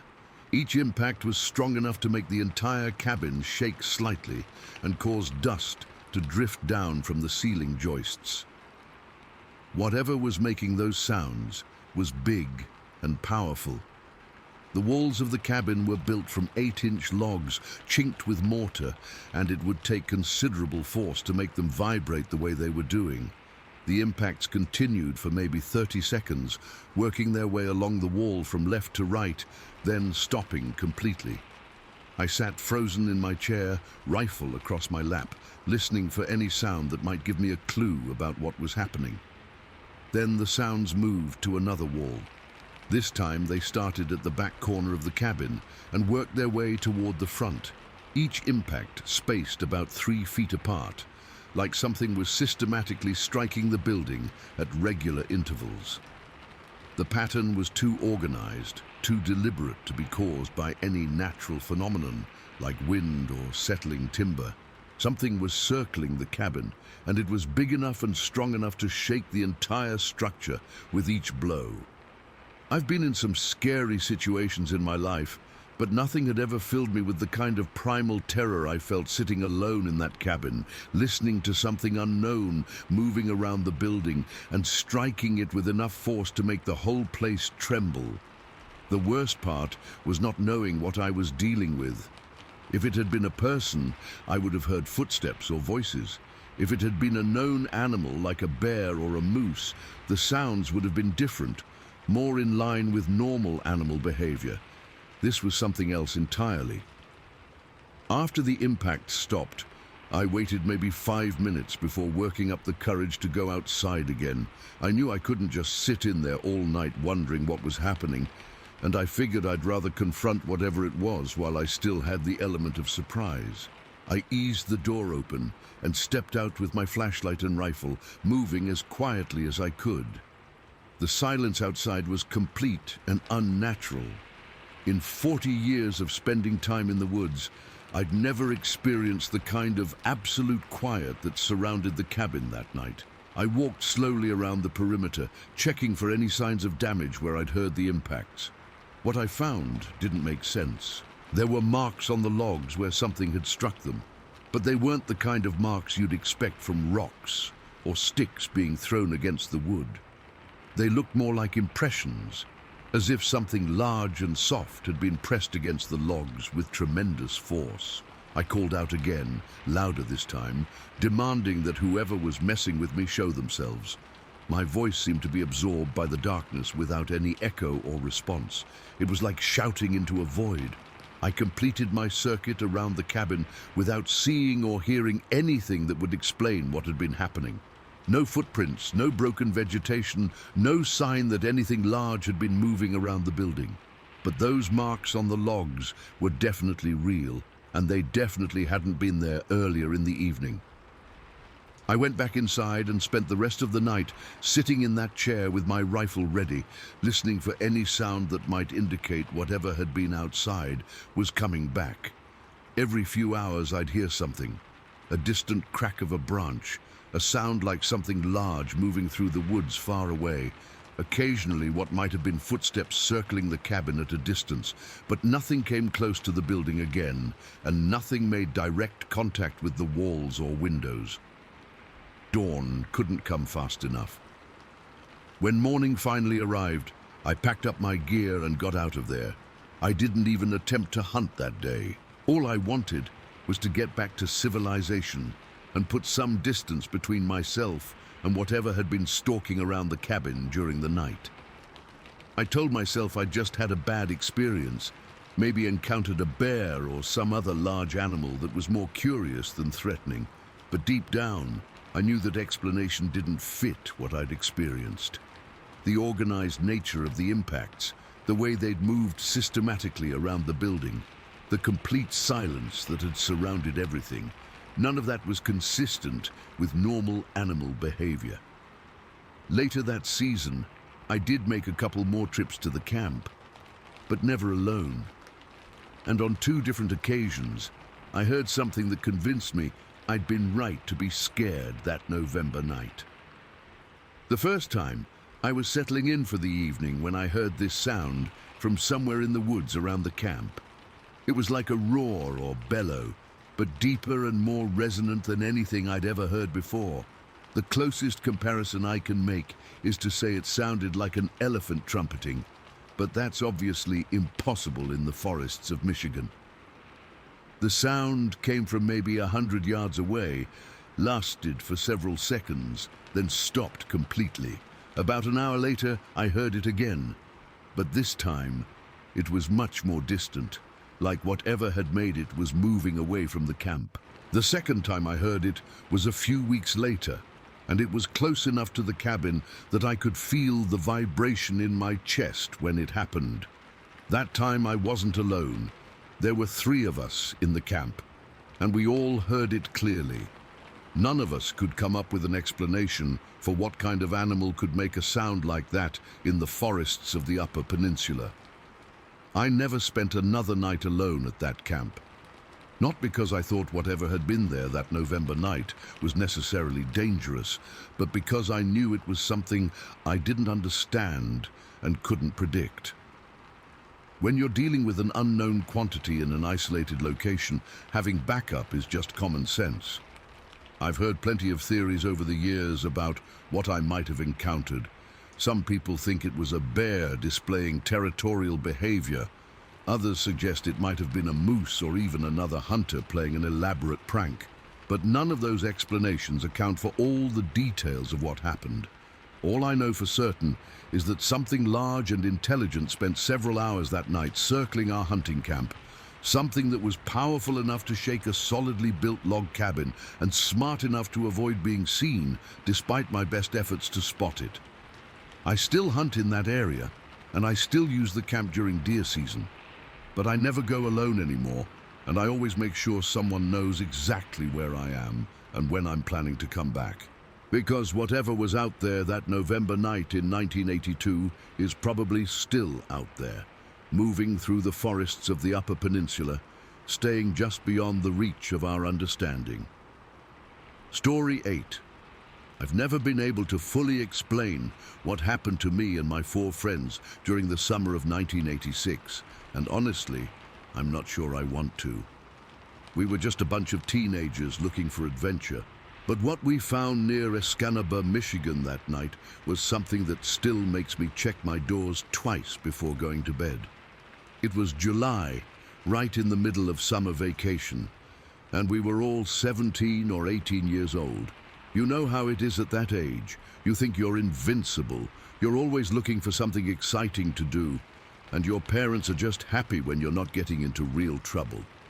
My friend lived about 3 miles outside of Escanaba, and his family had this property that backed up to some pretty remote wilderness area. There was this spot we'd discovered a few months earlier that we called Beaver Pond, though I'm not sure there were actually any beavers there. It was about a 20-minute hike through the woods from my friend's house, following an old deer trail that wound through some thick forest before opening up into this really cool area. The spot was on this kind of ridge or elevated piece of ground that sat between a narrow lake on one side and a marshy, swampy area on the other. The ridge was maybe 50 yards wide and 100 yards long, covered with grass and a few scattered trees. It was like a natural campsite, elevated enough to stay dry but close to water if you needed it. We'd been planning this camping trip for weeks. Nothing elaborate, just one night under the stars with a campfire, maybe some fishing in the morning, and the kind of stupid conversations that teenage boys have when they're trying to sound more mature than they actually are. 5 of us total, all friends from high school, all excited about having a real adventure in the wilderness. We hiked out there in the late afternoon, carrying our gear in backpacks and a couple of old duffel bags. One yellow dome tent that we'd borrowed from somebody's older brother, sleeping bags, some food, a cooler with soda and beer that one of us had managed to acquire, and all the other essentials for a night of camping. Setting up camp was actually pretty easy. The ground on the ridge was level and clear, perfect for pitching a tent. We got the yellow tent set up near the center of the ridge, maybe 30 yards back from the edge that dropped down toward the swamp. There was a natural fire ring made of stones that looked like other campers had used before, so we gathered some dead wood and got a good fire going as the sun started to set. The location really was perfect. From where we were sitting around the fire, we could see the narrow lake stretching off to our left, maybe 40 yards away at the bottom of a gentle slope. To our right, the ridge dropped off more steeply into the marshy area, which was thick with cattails and other swamp vegetation. Behind us and in front of us, the ridge extended for maybe 50 yards in each direction, before the ground started sloping down toward the surrounding forest. As it got darker, we could hear all the normal sounds of a summer night in the Michigan woods. Frogs croaking from the swampy area, the occasional splash from the lake that might have been a fish jumping or a beaver, insects buzzing around, and the usual rustling of small animals moving through the underbrush. We spent the evening doing typical teenage camping stuff, cooking hot dogs over the fire, telling stories we'd all heard before, trying to sound cool while we shared the beer, and generally just enjoying the feeling of being independent and away from adult supervision. By 11 o'clock, a couple of the guys were getting tired and talking about turning in for the night. I wasn't ready to sleep yet, and neither were 2 of my friends, so we decided to keep the fire going for a while longer. We moved our chairs closer to the flames and settled in for some more conversation. The night was warm and clear, with enough moonlight that we could make out the basic features of the landscape around us. Around midnight, we started hearing some sounds from the direction of the swamp that were different from the normal frog and insect noises. At first, it was just occasional splashing, like something larger than a fish was moving around in the shallow water. We figured it was probably a deer coming down to drink, or maybe a raccoon hunting for crayfish or frogs. But the splashing got more frequent and seemed to be moving in a pattern, like whatever was making it was walking back and forth along the edge of the swamp instead of just stopping for a drink and leaving. Around 1 o'clock in the morning, we heard something that made all 3 of us stop talking and listen. It was a scream, but not like any scream I'd ever heard before. High-pitched and sharp, almost like the sound a chimpanzee makes, but longer and more drawn out. It came from somewhere in the distance, maybe a quarter-mile away in the direction of the swamp. We looked at each other, and one of my friends made some joke about it probably being a fox or a coyote. But none of us had ever heard a fox or coyote make a sound like that. It was too loud, too intense, and it had this quality that made the hair on the back of your neck stand up. A few minutes later, we heard it again, but this time it was much closer, maybe 100 yards away, definitely coming from the swampy area to our right. This time, there was no mistaking that it wasn't a normal animal sound. It was too intelligent, too purposeful, like something was calling out deliberately rather than just making noise. That's when the other 2 guys in our group woke up. The sound had been loud enough to cut right through their sleep. and they came stumbling out of the tent asking what the hell that noise was. We told them we'd been hearing these weird screams from the swamp, and they both looked pretty skeptical until they heard it for themselves. The third scream came maybe 5 minutes later, and this time it was close enough that we could tell it was coming from the base of our ridge, maybe 40 or 50 meters away in the thick vegetation at the edge of the swampy area.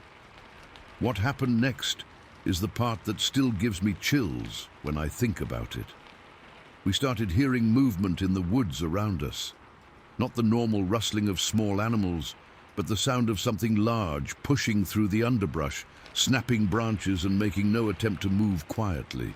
And the sounds were coming from different directions, like whatever it was moving around the perimeter of our ridge. At first, the sounds came from the swamp side, where we'd been hearing the screams. Heavy footsteps and the crack of branches being broken, moving from left to right along the base of the ridge, maybe 50 yards away from where we were sitting around the fire. Then, without any warning, we heard the same kind of sounds coming from the opposite side of the ridge, near the lake. But we hadn't heard anything move from the swamp side to the lake side. It was like whatever was out there had just appeared in a completely different location. That's when we realized there might be more than one of them. For the next 3 hours, from about 1:30 in the morning until nearly dawn, we were essentially trapped on that ridge by something that circled us like we were prey. The pattern was always the same. We'd hear heavy movement through the woods, always just outside the range of our flashlights, moving around the base of the ridge in what felt like a deliberate circle. Sometimes the movement would stop, and we'd sit in tense silence, waiting for the next sound. Then would come one of those screams, always from a different location than where we'd last heard the movement. The screams were the worst part. They weren't random or occasional. They came in response to things we did. If one of us stood up to put more wood on the fire, we'd hear a scream from the darkness. If we tried to shine our flashlights toward the sounds, we'd get an immediate vocal response from whatever was out there. We tried everything we could think of to see what we were dealing with. We had 3 flashlights between us, and we'd coordinate our efforts to try to catch a glimpse of whatever was making the sounds. We'd count to 3 and all shine our lights in different directions, trying to cover as much of the perimeter as possible. Nothing. We never saw so much as a pair of reflecting eyes or a shadow moving through the trees. Whatever was circling us was smart enough to stay just beyond the reach of our lights, and it seemed to know exactly where we were pointing them. The psychological effect was devastating. After the first hour, we were all on edge, jumping at every sound and constantly scanning the darkness around us. After the second hour, we were genuinely scared, realizing that we were dealing with something that was intelligent enough to coordinate its movements and patient enough to keep us pinned down for as long as it wanted. By the third hour, we were barely holding ourselves together. The worst moments were the periods of complete silence. At least when we could hear movement or screaming, we had some idea of where the threat was coming from. But when everything went quiet, the tension became almost unbearable. We'd sit there for 10 or 15 minutes, straining to hear the slightest sound, knowing that whatever was out there was still watching us, but having no idea where it might be.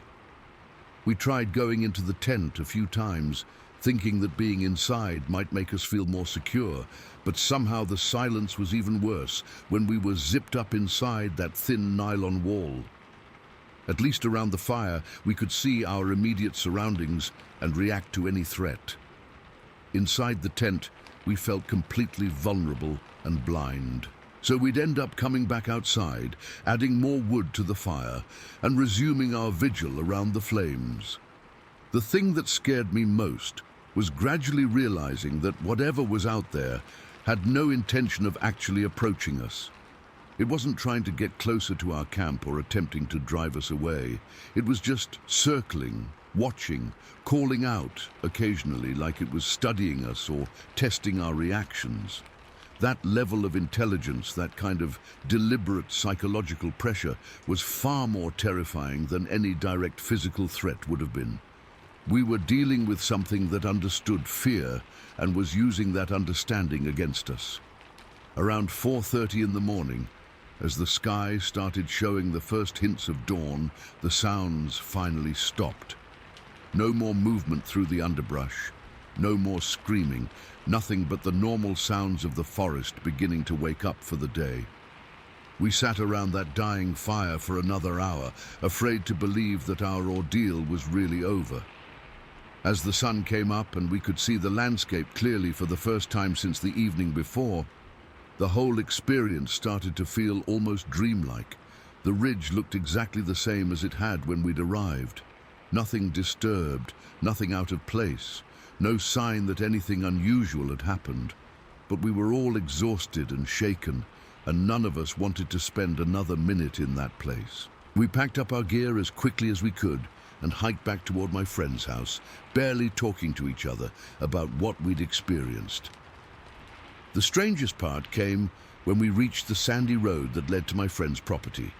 We'd walked that road dozens of times over the years, and we knew every inch of it.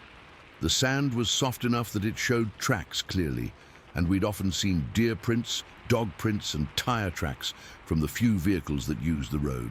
But despite 3 hours of something large moving around in the forest near that road, despite all the heavy footsteps and branch breaking we'd heard, there wasn't a single clear track in the sand. A few scuff marks that might have been anything, some disturbed areas that could have been caused by wind or small animals, but nothing definitive enough to prove that something large had been in the area. We spent about 20 minutes examining every inch of that road, looking for any evidence of what had terrorized us through the night. We found nothing that we could point to and say with certainty that it had been left by whatever we'd encountered. The whole thing left us feeling confused and frustrated. We all knew what we'd experienced, but we had no proof that any of it had actually happened. For years afterward, I wondered if we'd somehow imagined the whole thing. Maybe we'd psyched ourselves out with campfire stories and imagined threats that didn't really exist. Maybe the sounds we'd heard had been normal forest animals that seemed more threatening in the darkness. But about 10 years later, I was watching a documentary about Bigfoot sightings, and they played some audio recordings that researchers had collected in various locations around the country.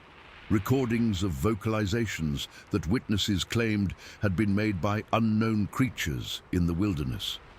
When I heard those recordings, the hair on my arms stood up, and I felt that same cold fear I'd experienced on the ridge near Beaver Pond. The sounds were identical, not similar, not reminiscent of what we'd heard, but absolutely identical to the screams that had circled us for 3 hours that summer night in 1986. I called up my friends from that camping trip, and every one of them had the same reaction when they heard the recordings. We'd never talked much about that night over the years, mainly because we didn't know what to make of it, and it was easier to just avoid the subject. But hearing those Bigfoot vocalizations brought it all back with perfect clarity. Whatever had circled us on that ridge, whatever had spent 3 hours testing our fear and studying our reactions, was the same type of creature that researchers were documenting in wilderness areas all across the country. I still don't know what to make of that realization. Part of me wishes we'd never heard those recordings, because now I can't pretend that what happened to us was just our imagination. But another part of me is grateful to finally have some kind of explanation, even if it raises more questions than it answers. All I know for certain is that there are things in the forests of Michigan's Upper Peninsula that are far more intelligent and aware than most people realize.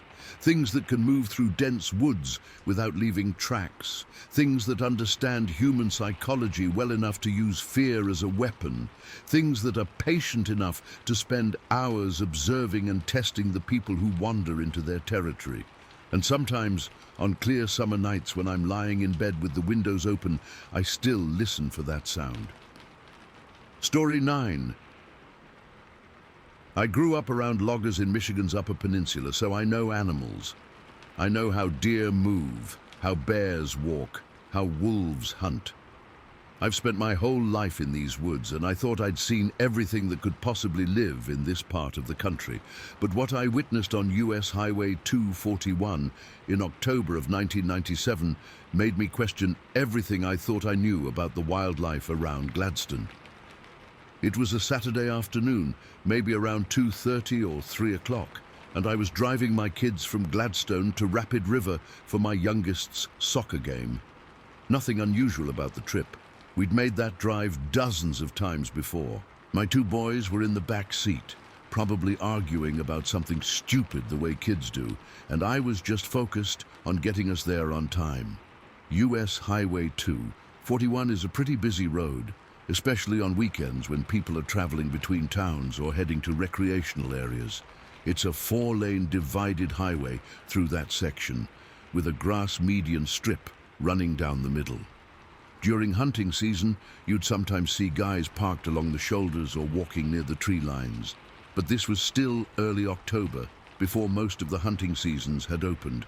The weather was typical for fall in the UP. Cool, but not cold, with that crisp feeling in the air that tells you winter isn't too far away. The leaves were starting to change colors, and you could see patches of yellow and orange mixed in with the green of the pine trees that lined both sides of the highway. I was doing maybe 55, 60 miles per hour, keeping pace with traffic, when something in the median caught my eye. About 200 yards ahead, right in the grass strip between the northbound and southbound lanes, there was this brownish shape crouched down low. My first thought was that it was some hunter who'd gotten confused about where he was supposed to be. During hunting season, you'd occasionally see guys who didn't know the area very well end up in places they shouldn't be. So I pointed it out to my oldest son, who was maybe 12 at the time. "Look at that silly hunter," I said, nodding toward the median. "Somebody doesn't know where he's supposed to be." My son looked where I was pointing and saw the crouched figure too. From our distance, it just looked like someone in brown clothing, maybe camouflage, sitting or kneeling in the grass. Nothing too unusual, just someone who was probably lost or confused about property boundaries. But as we got closer, something started bothering me about what I was seeing. The shape was too big, too bulky to be a normal person, and it was perfectly still in a way that didn't make sense for someone who was actively hunting or even just taking a break. I slowed down slightly, maybe to 50 miles per hour, trying to get a better look at whatever was in the median. That's when the thing stood up. I've never had my stomach drop the way it did in that moment. What I'd assumed was a hunter crouched down turned out to be something that, when it stood to its full height, was impossibly tall. Not just tall, like a really big person, but tall in a way that didn't look human at all. The thing had to be at least 8 feet tall, maybe closer to 9 feet. And it wasn't just the height that was wrong, it was the proportions. The arms were way too long, hanging down past where its knees should have been. The shoulders were incredibly broad, giving it this massive, powerful silhouette that made my brain immediately scream that this wasn't something I should be seeing. The entire body was covered in brown fur or hair, the same color as the dried grass in the median, which explained why it had been so well camouflaged when it was crouched down. The fur looked thick and coarse, not like clothing, but like an actual pelt covering the creature's whole body. What happened next is the part that still makes me question my own sanity. The creature turned toward the southbound lanes, the direction I was coming from, and just started walking across the highway. Not running, not hurrying, just walking with these long, purposeful strides like it had every right to be there. But the way it moved was unlike anything I'd ever seen. Each step covered an incredible amount of ground, maybe 12 or 15 feet per stride. It moved with this fluid, efficient motion that looked almost effortless, like it was floating just above the pavement instead of actually walking on it. The thing crossed all 4 lanes of highway, 2 northbound lanes, the median, and 2 southbound lanes in exactly 2 steps. 2 steps to cover what had to be at least 60 feet of road and median strip. I was still maybe 100 yards away when it started crossing, and by the time I reached the spot where it had been, it was already disappearing into the tree line on the far side of the highway. The most unnerving part was how silent the whole thing was. I had my windows cracked slightly because it was such a nice day, and I should have been able to hear footsteps or some sound of something that large moving across asphalt. But there was nothing. No sound of feet hitting the pavement, no rustle of clothing or fur, nothing at all. I hit the brakes and slowed down to maybe 30 miles per hour, scanning the tree line where the creature had vanished. But it was like the forest had just swallowed it up completely. No movement in the branches, no sign that anything large had just pushed through the underbrush. It was gone as completely as if it had never been there at all. "Dad, what was that?" my oldest son asked from the back seat, and I could hear the confusion and maybe a little fear in his voice. I didn't know what to tell him. What I'd just witnessed didn't fit into any category I could make sense of. It definitely wasn't human, but it wasn't like any animal I'd ever seen either. And the way it had moved across that highway with such incredible speed and efficiency was something that shouldn't have been possible for anything that large. "I don't know," I told him, which was the truth. I really had no idea what we'd just seen. I spent the rest of the drive to Rapid River trying to process what had happened. My mind kept going back to the movement, the way the creature had covered all that ground in just 2 strides. I've seen horses gallop, and this thing had moved more smoothly and efficiently than any horse I'd ever watched. But horses don't walk upright on 2 legs, and they definitely don't stand 8 or 9 feet tall. The soccer game was a blur. I sat in the bleachers watching my son play, but I couldn't focus on what was happening on the field. I kept replaying those few seconds over and over in my mind, trying to convince myself that I'd somehow misunderstood what I was seeing. Maybe it had been a person in some kind of costume. Maybe the distance and the angle had distorted my perception of how big it was or how far each step had carried it. Maybe my imagination had filled in details that weren't really there. But I knew none of those explanations fit what I'd witnessed. The size, the proportions, the way it had moved, all of it was too specific, too vivid to be explained away as a trick of perception or imagination. On the drive home, I slowed down when we reached the spot where I'd seen the creature cross the highway. I pulled over to the shoulder and got out of the car, telling my kids I wanted to check something. The grass in the median showed no sign that anything had passed through it. No flattened areas, no broken stems, no tracks or footprints in the soft soil. It was like nothing had ever been there at all. I walked to the edge of the tree line where the creature had disappeared, looking for any evidence of its passage. Broken branches, disturbed undergrowth, anything that might prove I hadn't imagined the whole thing. But the forest looked completely undisturbed, as pristine as if no large animal had passed through in years. That night, I couldn't sleep. I kept thinking about what I'd seen, running through every possible explanation I could come up with. I'd grown up in logging families, spent countless hours in the woods with men who knew every animal that lived in the UP. None of them had ever described anything like what I'd witnessed on Highway 241. I thought about telling my wife what had happened, but I knew how crazy it would sound. How do you tell someone that you saw a 9-foot-tall, fur-covered creature cross 4 lanes of highway in 2 impossibly long strides and then vanish into the forest without leaving a trace? 2 days later, I was listening to the radio while driving to work when the local DJ started talking about some crazy Bigfoot story that had supposedly happened on Highway 241 over the weekend. He was making jokes about it, doing this mocking voice while he read what must have been a report someone had called in.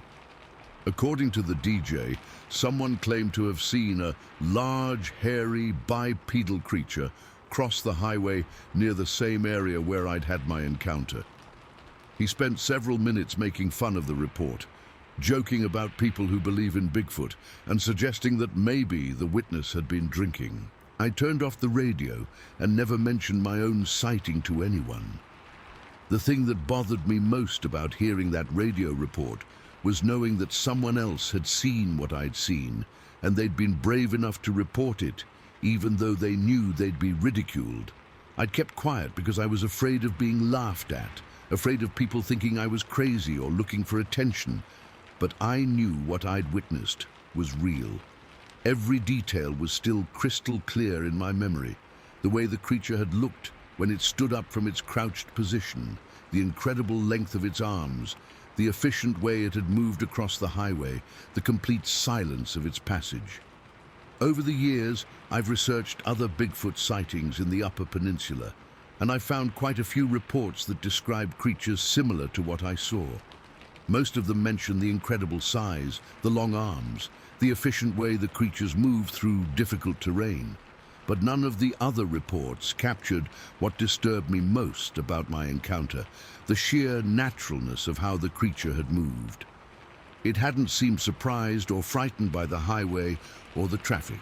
It had just calmly stood up and walked across 4 lanes of busy road like it was the most normal thing in the world. That level of confidence, that casual dismissal of human presence and infrastructure, suggested something that was completely at home in its environment and saw our civilization as nothing more than a minor obstacle to step over. I still drive Highway 241 regularly, and I always slow down when I pass that stretch where I saw the creature. Sometimes I stop and scan the tree line, looking for any sign of movement or any indication that something large might be watching from the shadows. I've never seen it again, but I've never stopped believing that it's out there somewhere in those vast forests that stretch for hundreds of miles across the Upper Peninsula. Something ancient and intelligent, something that knows these woods better than we ever will, something that can move through our world without leaving any trace of its passage. What scares me most is the possibility that my encounter wasn't unique, that there are people all across the UP and other wilderness areas who have seen similar things but stayed quiet about it the way I did. How many sightings go unreported because people are afraid of being ridiculed? How many creatures are moving through our world undetected because we're not brave enough to admit what we've seen? All I know is that on that October afternoon in 1997, something impossible crossed Highway 241 in front of my car and my children. Something that moved with a grace and efficiency that defied everything I thought I knew about the natural world. And somewhere in the forests of Michigan, it's probably still out there. Story 10. I volunteer at the Holy Cross Cemetery in Escanaba, doing research and cataloging work for veterans' graves, and I've spent countless hours there over the past few years. It's peaceful work, meaningful work, and I've always felt comfortable walking among those old headstones, even when I'm there alone. But what happened to me on that October evening changed how I feel about that place. And I still get this uncomfortable feeling whenever I have to work in the back section near the tree line. This was maybe 3 years ago now, on a Tuesday afternoon in late October.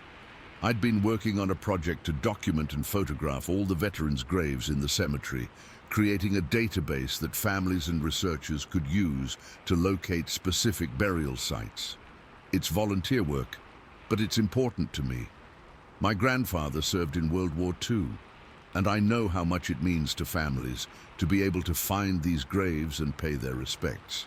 The Holy Cross Cemetery in Escanaba is a pretty big place, maybe 20 acres, with sections that date back to the 1800s.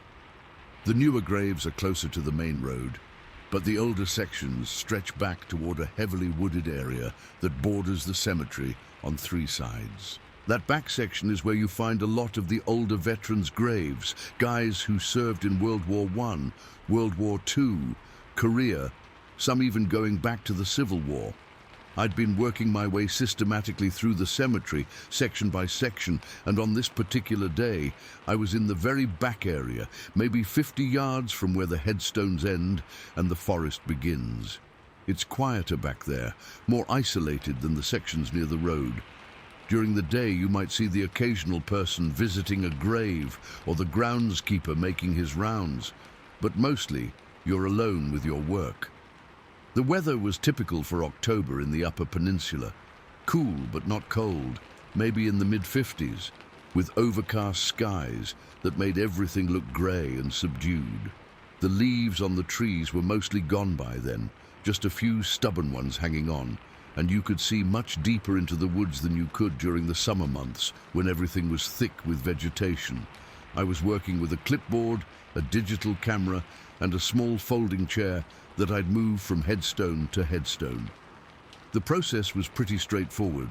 Photograph the grave marker, record the name and dates, note the military service information, and mark the location on a grid map of the cemetery.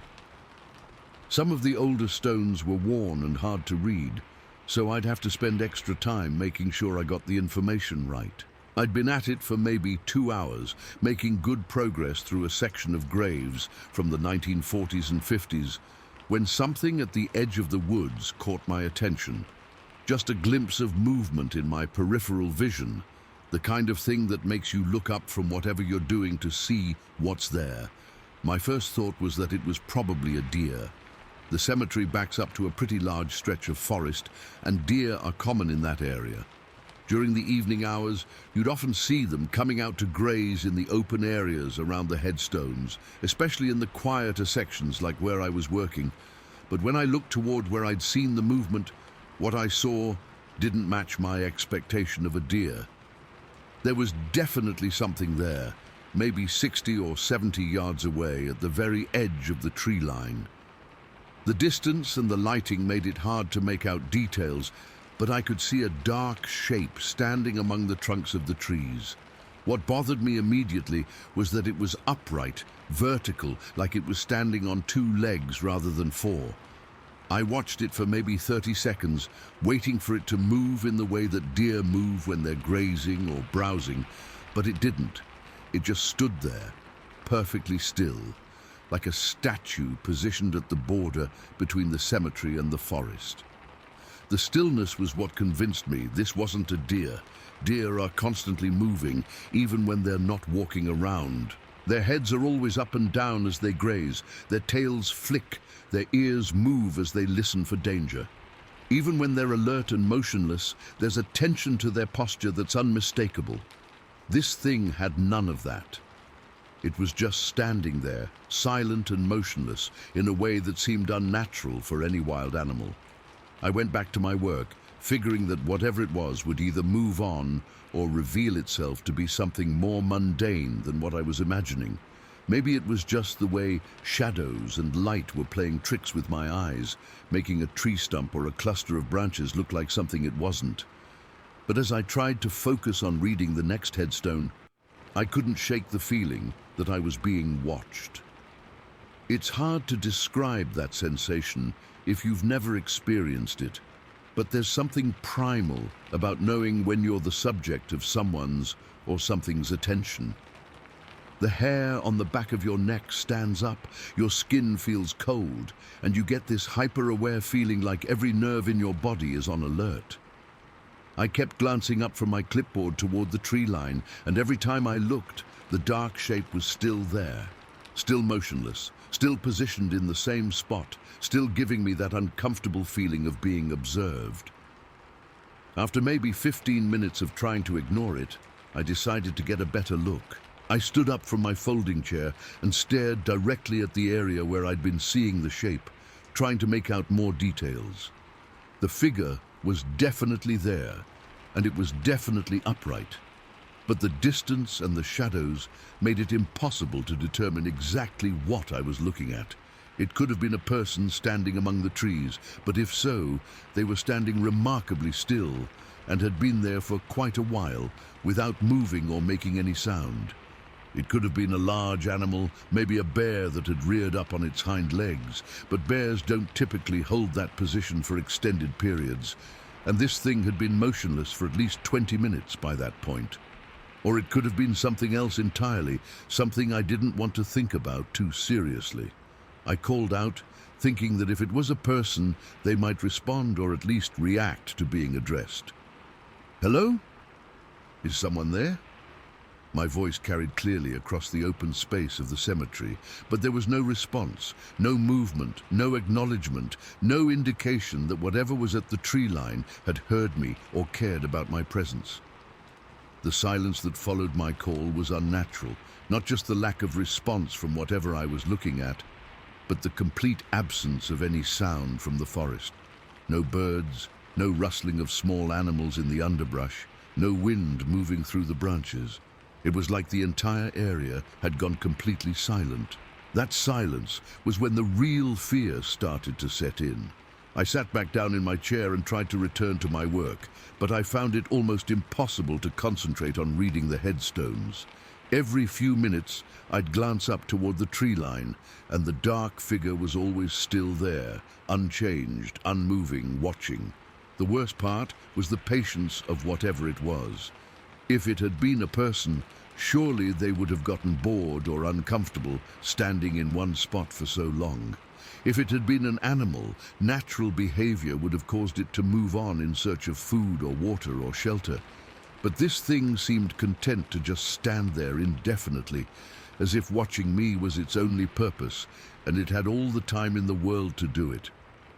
As the afternoon wore on and the overcast sky started to get darker, that feeling of being watched became more intense. I found myself checking over my shoulder constantly, not just toward the tree line, but in all directions, as if the presence I was feeling might be moving around the cemetery to get a better view of what I was doing. The rational part of my mind kept trying to come up with logical explanations. Maybe it was just a dead tree or a cluster of branches that happened to create a shape that looked vaguely humanoid from a distance. Maybe my imagination was turning something completely innocent into a source of fear because I was alone in a cemetery and letting the atmosphere get to me. But I couldn't shake the certainty that whatever was at the edge of those woods was alive, aware, and focused on me with an intensity that felt almost predatory. Around 4:30, as the light was starting to fade to the point where it was getting difficult to read the older, more weathered headstones, I made the decision to pack up and leave. I told myself it was just because of the lighting conditions, but the truth was that I was increasingly uncomfortable with the idea of being in that cemetery as darkness approached, especially with something watching me from the forest. I gathered up my clipboard, camera and folding chair, taking one last look toward the tree line as I prepared to walk back to my car. The dark figure was still there, still motionless, still positioned in exactly the same spot where I'd first noticed it hours earlier. As I started walking away, heading toward the main section of the cemetery where I'd parked, I had this strong urge to look back over my shoulder, not just once, but repeatedly, as if I expected to see that whatever had been watching me was now following me. But every time I turned around, the cemetery behind me looked normal and empty, just rows of headstones stretching back toward the tree line, with no sign of movement or any indication that anything was out of place. It wasn't until I reached my car and had the doors locked that I allowed myself to really think about what I'd experienced. Sitting there in the driver's seat, looking back toward the area where I'd been working, I couldn't see the tree line clearly enough to tell if the figure was still there or not. Part of me wanted to drive closer, to get a better look, and finally determine what had been watching me for the better part of 3 hours. But a bigger part of me just wanted to get away from the cemetery as quickly as possible. I drove home with this unsettled feeling that stayed with me for the rest of the evening. I kept thinking about the unnatural stillness of whatever I'd seen, the way it had remained in the exact same position for so long, the complete silence that had surrounded the whole experience. That night, I found myself researching reports of unusual sightings in the Escanaba area. I wasn't specifically looking for Bigfoot stories, just anything that might explain what I'd encountered. What I found surprised me.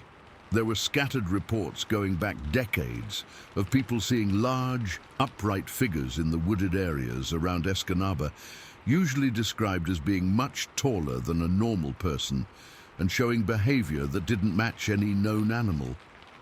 Most of the reports were dismissed or explained away, but reading them made me feel less alone in what I'd experienced.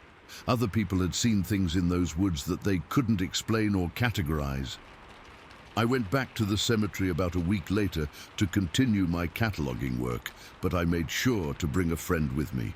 I told him I was working in a section that was pretty isolated, and I'd feel more comfortable having someone else around, which was true enough, without going into the details of why. We worked in that same back section for about 2 hours, and I kept glancing toward the tree line where I'd seen the figure the previous week. Nothing. No dark shapes, no sense of being watched, no unusual silence from the forest. Everything seemed completely normal. But as we were packing up to leave, my friend mentioned something that made my blood run cold. "You know, I kept feeling like someone was watching us while we were working back there," he said casually, as if it was no big deal. Probably just my imagination, but I kept wanting to look over toward those woods. I didn't tell him about my previous experience, but his comment confirmed something I'd been hoping wasn't true. Whatever had been watching me that October evening was probably still there, still positioned somewhere at the edge of those woods, still observing anyone who came to work in that isolated section of the cemetery.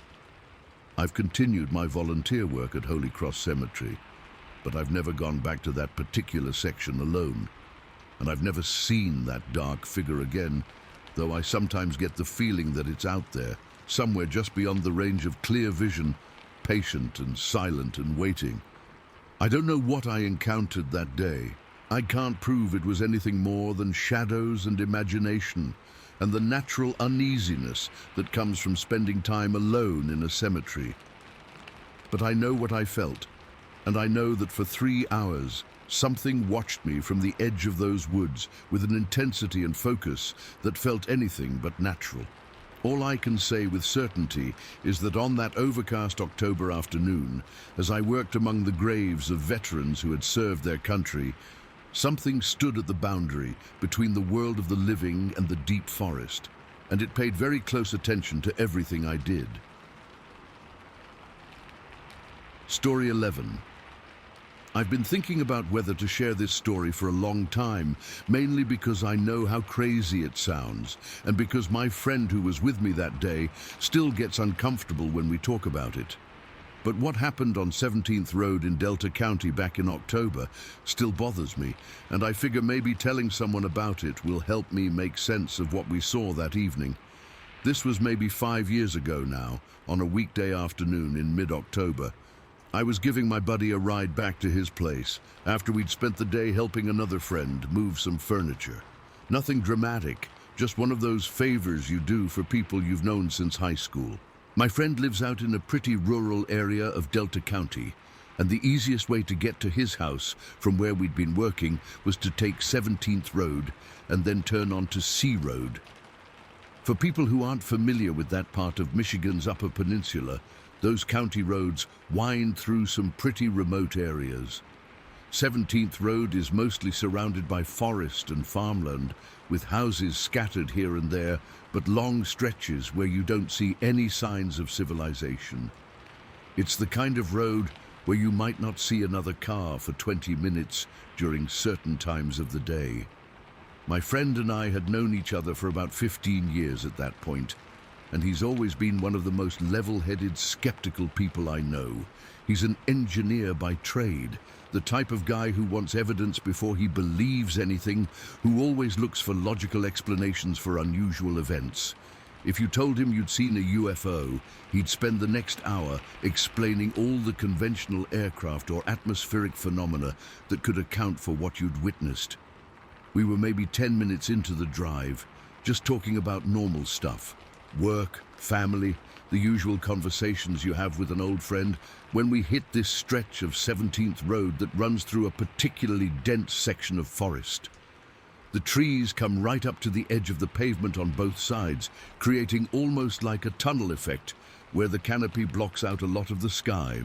It was around 5:30 in the afternoon, and even though it was getting into mid-October, there was still plenty of good light. The sun was getting lower, but it wasn't anywhere near dark yet. You could see the road clearly, and the forest on both sides was visible for maybe 30 or 40 feet before the underbrush got too thick to make out details. I was doing maybe 40 miles per hour, which was normal for that road.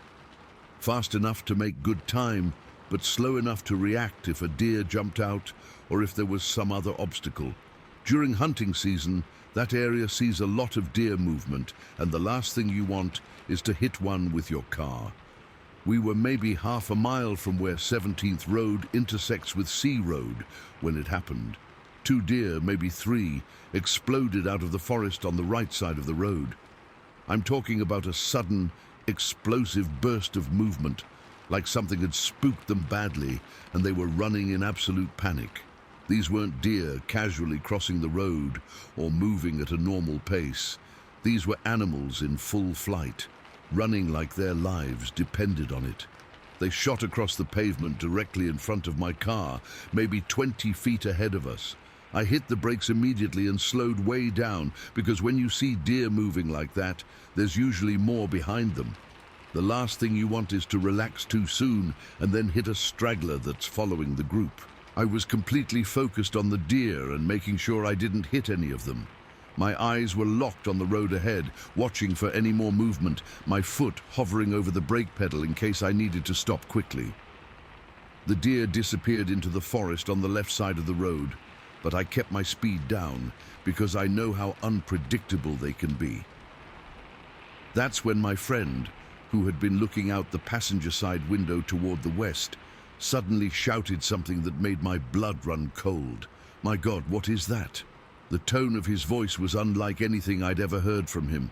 Not just surprise or curiosity, but genuine shock and fear. This is a guy who doesn't get rattled easily, who approaches everything with a calm, analytical mindset. But there was panic in his voice, real terror. I turned my head to look in the direction he was staring, toward the western side of the road where the deer had come from. What I saw lasted maybe 2 seconds, but it's burned into my memory with perfect clarity. Something dark and upright was moving through the trees, parallel to the road, maybe 30 yards into the forest. It was moving fast, incredibly fast, but not in the chaotic way the deer had been running. This was purposeful, controlled movement, like whatever it was knew exactly where it was going and was taking the most direct route to get there. The thing was definitely upright, walking or running on 2 legs, but it was too big to be a person. Even at that distance, even catching just a glimpse of it through the trees, I could tell it was much taller and broader than any human I'd ever seen. It had to be at least 7 feet tall, maybe taller, with shoulders that looked impossibly wide. Before I could get a better look, it was gone, disappeared deeper into the forest like it had never been there at all. The whole sighting lasted maybe 2 seconds from start to finish, just long enough for me to register that I was looking at something that shouldn't exist. I pulled over to the shoulder and stopped the car, both of us staring into the woods where the thing had vanished. "Did you see it?" my friend asked, and his voice was shaking. "I saw something," I told him, "something big moving through the trees. That wasn't a person," he said. "That wasn't a bear. That wasn't anything normal." I could see that his hands were trembling as he unbuckled his seatbelt and turned in his seat to get a better look at the forest. My friend is not the type of person who gets scared easily, but whatever he'd seen had shaken him badly. "Tell me what you saw," I said. He took a deep breath before answering, like he was trying to make sure he got the details right. "It was following the deer," he said. "When they came bursting out of the woods, I looked in that direction to see if there were more coming, and that's when I saw it. It was maybe 20 yards behind them, moving through the trees like it was chasing them." "What did it look like?" "Big, really big. Broader across the shoulders than any person I've ever seen, at least 6.5 feet tall, maybe 7 feet, covered in dark fur, black or dark brown, and it was running upright on 2 legs, but fast enough to keep pace with those deer." The way he described it, with such specific details and obvious conviction, made my skin crawl. This wasn't someone making up a story or exaggerating what they'd seen. This was someone trying to accurately describe something that had genuinely terrified them. "You think it was chasing them?" I asked. "I don't think I know." Those deer weren't just crossing the road. They were running from something. And that something was right behind them, moving through the forest like it belonged there. We sat there for maybe 10 minutes, both of us staring into the woods, looking for any sign of movement or any indication that whatever had been there was still around. But the forest looked normal and peaceful, just trees and underbrush stretching back into the distance. "We should go back and look for tracks," my friend said. I was reluctant to do that, partly because I was spooked by what we'd seen, and partly because I wasn't sure we'd find anything useful. But my friend was insistent, and I could tell he needed some kind of confirmation that what he'd witnessed was real. I turned the car around and drove back to the spot where the deer had crossed the road. By then, maybe 15 minutes had passed since our initial sighting, and the light was starting to fade. It wasn't dark yet, but the shadows were getting longer, and it was becoming harder to make out details in the forest. We got out of the car and walked to the edge of the woods where the deer had emerged. The ground was covered with fallen leaves, and while there were some areas where the leaves had been disturbed, it was impossible to tell if the disturbance had been caused by deer, by whatever had been chasing them, or just by normal forest activity. We looked for maybe 20 minutes, walking along the tree line and examining the ground for anything that might constitute evidence. But without flashlights, and with the light continuing to fade, we weren't able to find anything definitive. No clear footprints, no broken branches at the right height, no tufts of hair caught on thorns or bark.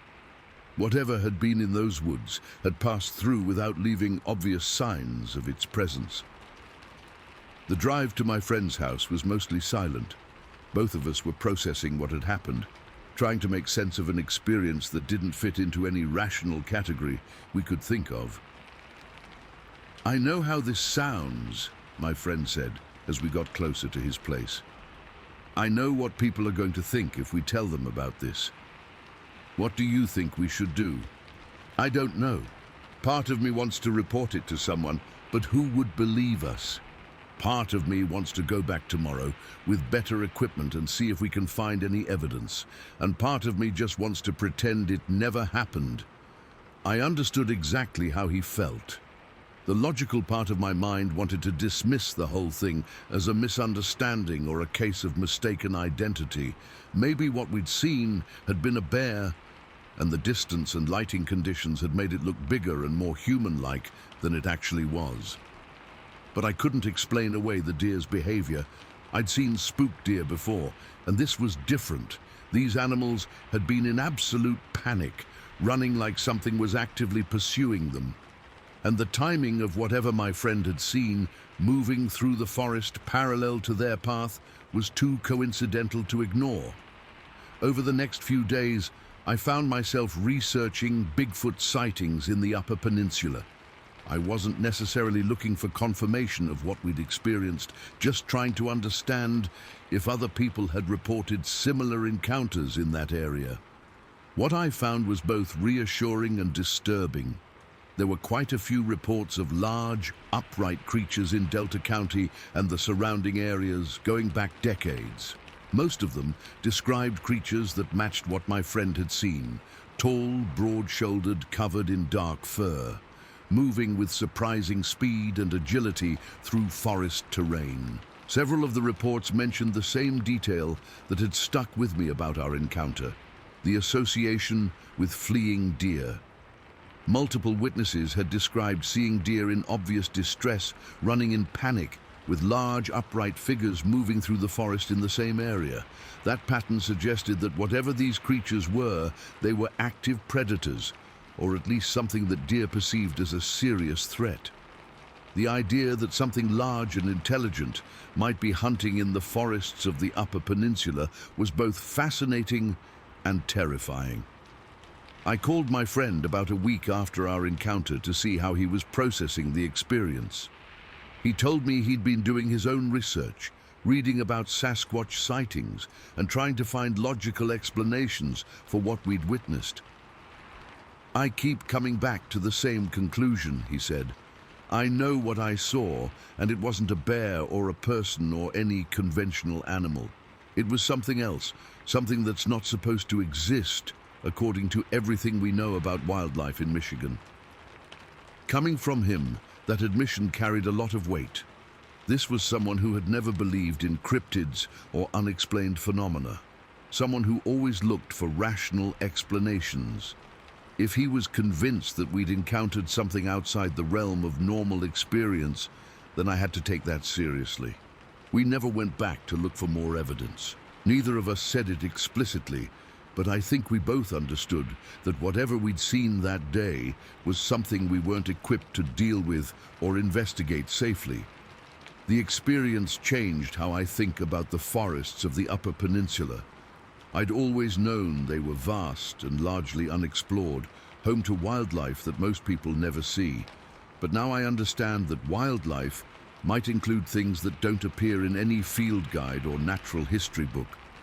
What bothers me most is knowing that if my friend hadn't been looking in the right direction at the right moment, we would have completely missed the encounter. I would have driven home thinking we'd just seen some deer crossing the road, never knowing that something large and unknown had been hunting in those woods. How many other people have driven past similar encounters without ever realizing what was happening just beyond their line of sight? How many of these creatures are moving through our forests, parallel to our roads, just outside the range of casual observation? I still drive 17th Road occasionally, but I always slow down when I reach that stretch where we had our sighting. And I always find myself scanning the tree line, looking for any sign of movement that might indicate I'm not alone out there.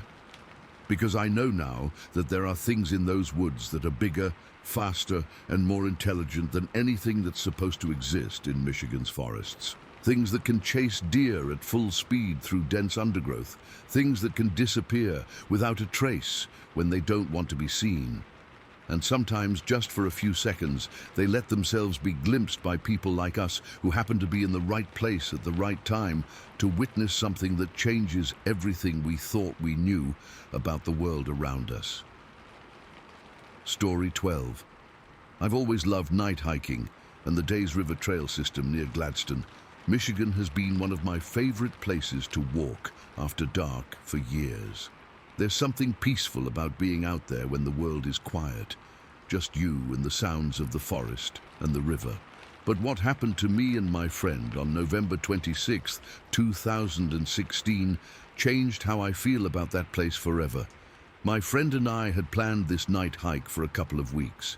She's as much of a nature enthusiast as I am, and we'd hiked the Days River trails together during daylight hours many times before.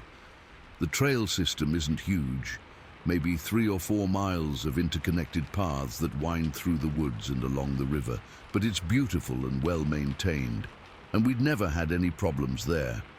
November 26th was the Saturday after Thanksgiving, and we'd both eaten way too much over the holiday weekend. The idea was to get some exercise, enjoy the crisp night air, and maybe see some wildlife that's more active after dark. We'd brought good LED headlamps, extra batteries, and warm clothing, so we felt prepared for whatever the night might throw at us. We started the hike around 7:30 in the evening, entering the trail system from the main parking area.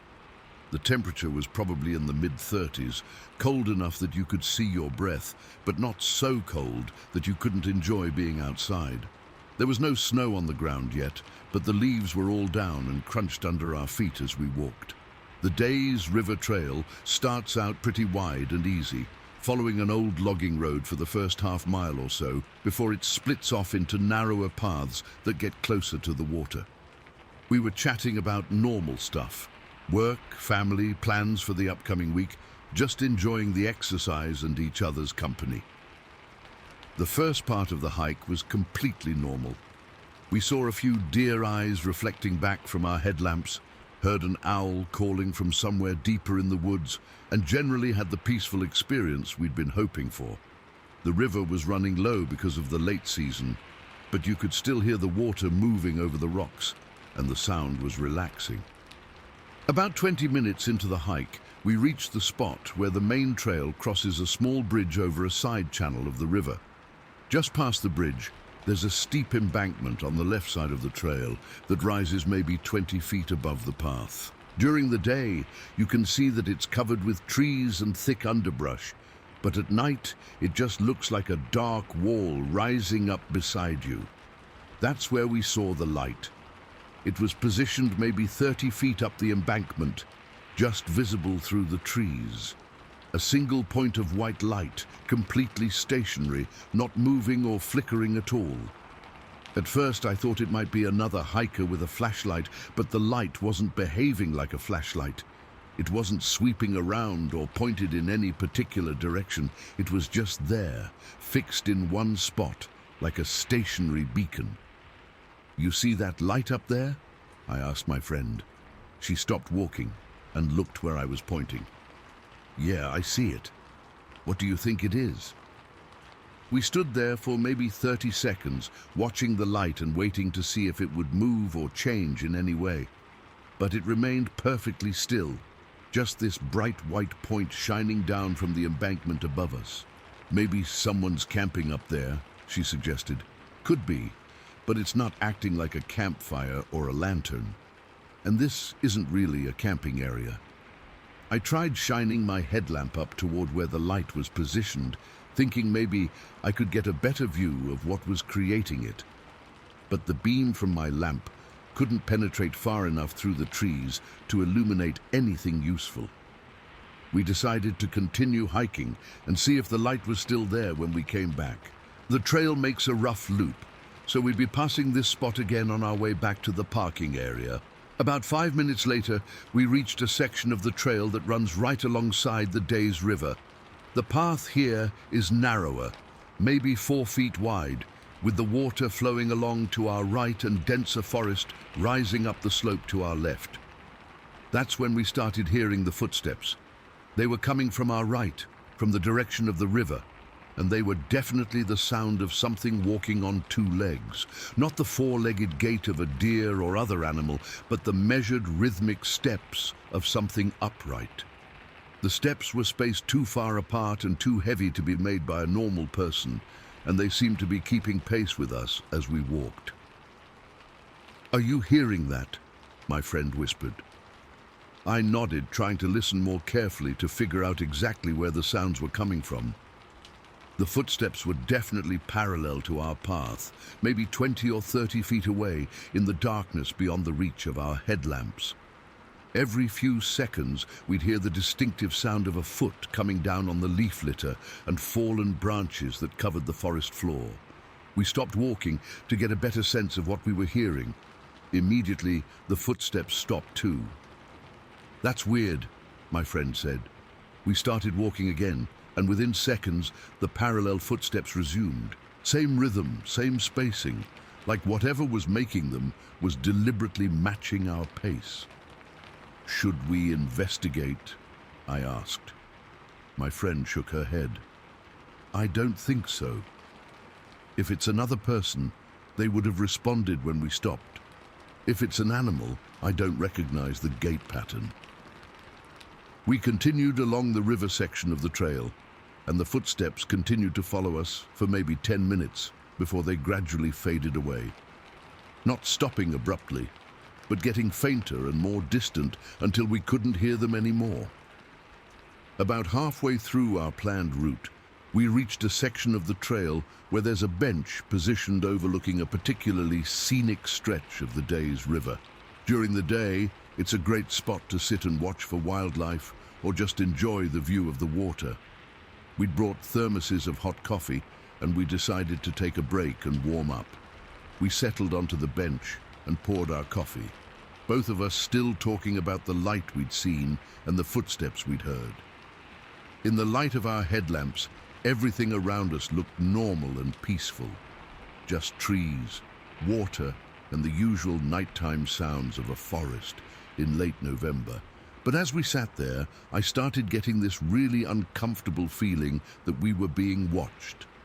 It's hard to describe that sensation if you've never experienced it, but there's something primal about knowing when you're the focus of someone's or something's attention. The hair on the back of your neck stands up, your skin feels cold, and you get this hyper-aware feeling like every nerve in your body is on alert.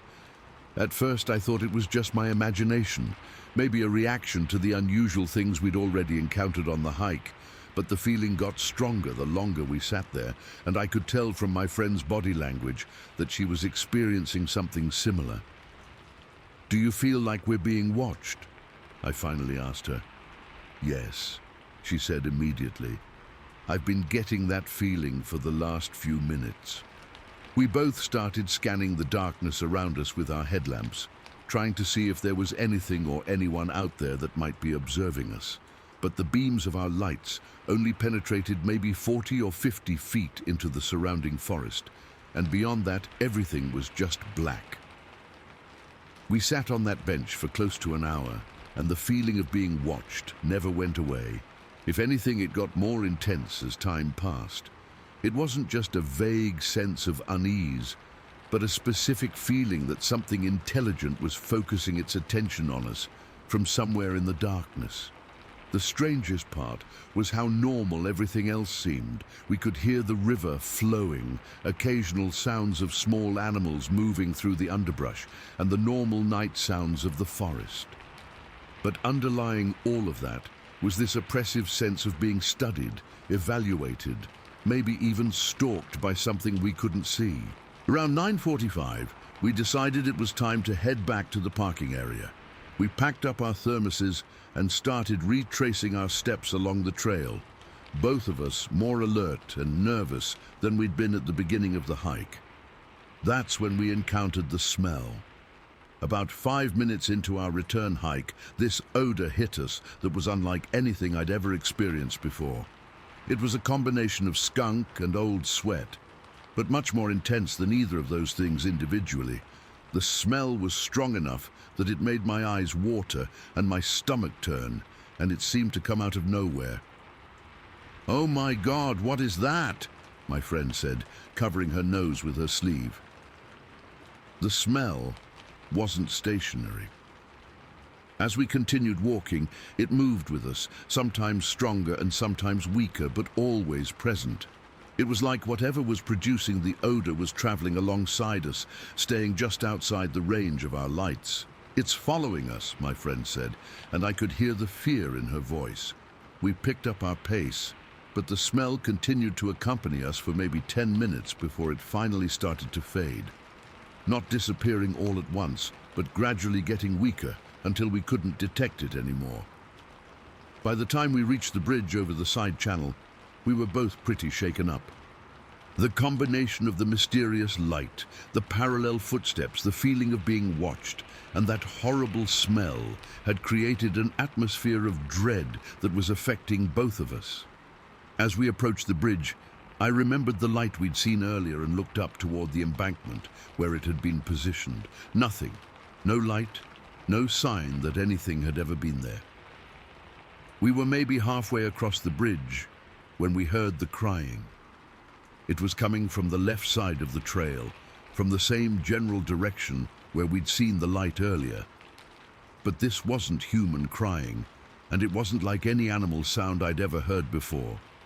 It was this strange, mournful wailing that seemed to go on, rising and falling in pitch like something was in genuine distress.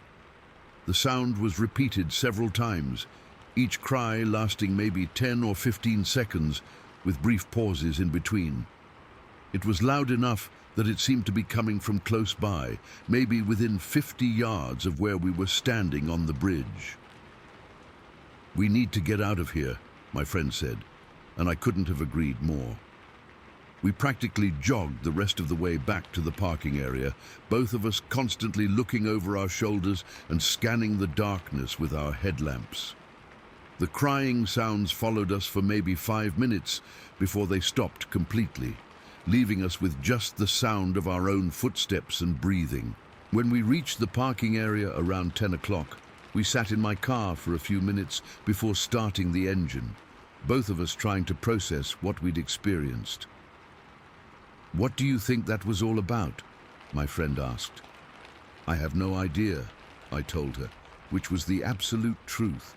Nothing we'd encountered that night fit into any normal category of wildlife behavior or natural phenomena that I was familiar with. We drove home, mostly in silence, both of us lost in our own thoughts about what had happened. By the time I dropped her off at her house, we'd tentatively agreed that we'd probably just had a series of unusual but ultimately explainable encounters with local wildlife and maybe our own overactive imaginations.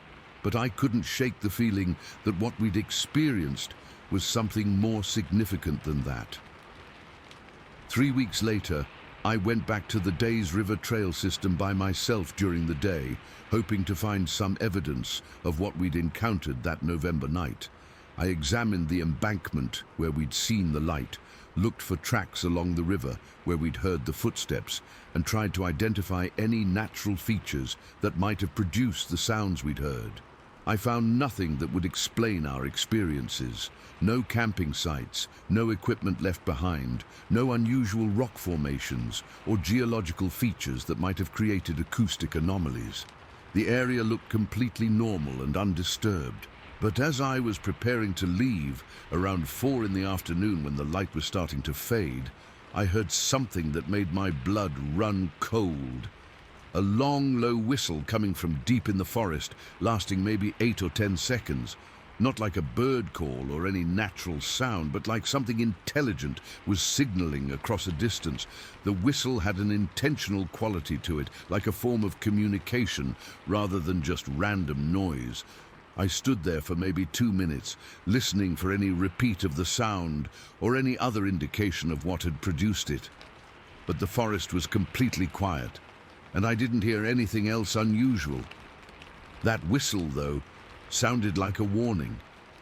Like something was letting me know that it knew I was there and maybe suggesting that I shouldn't come back.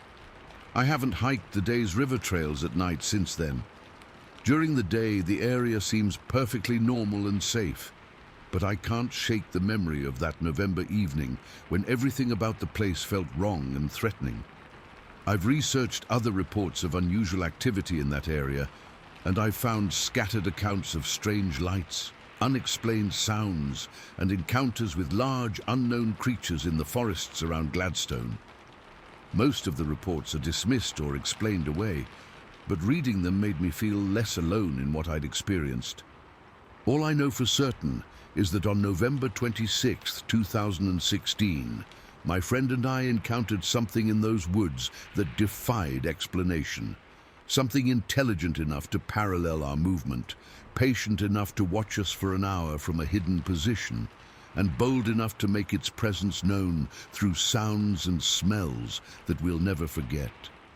And I have the feeling that whatever it was, it's still out there in those forests, watching and waiting, and occasionally letting people know that they're not alone in the wilderness around Gladstone. Story 13.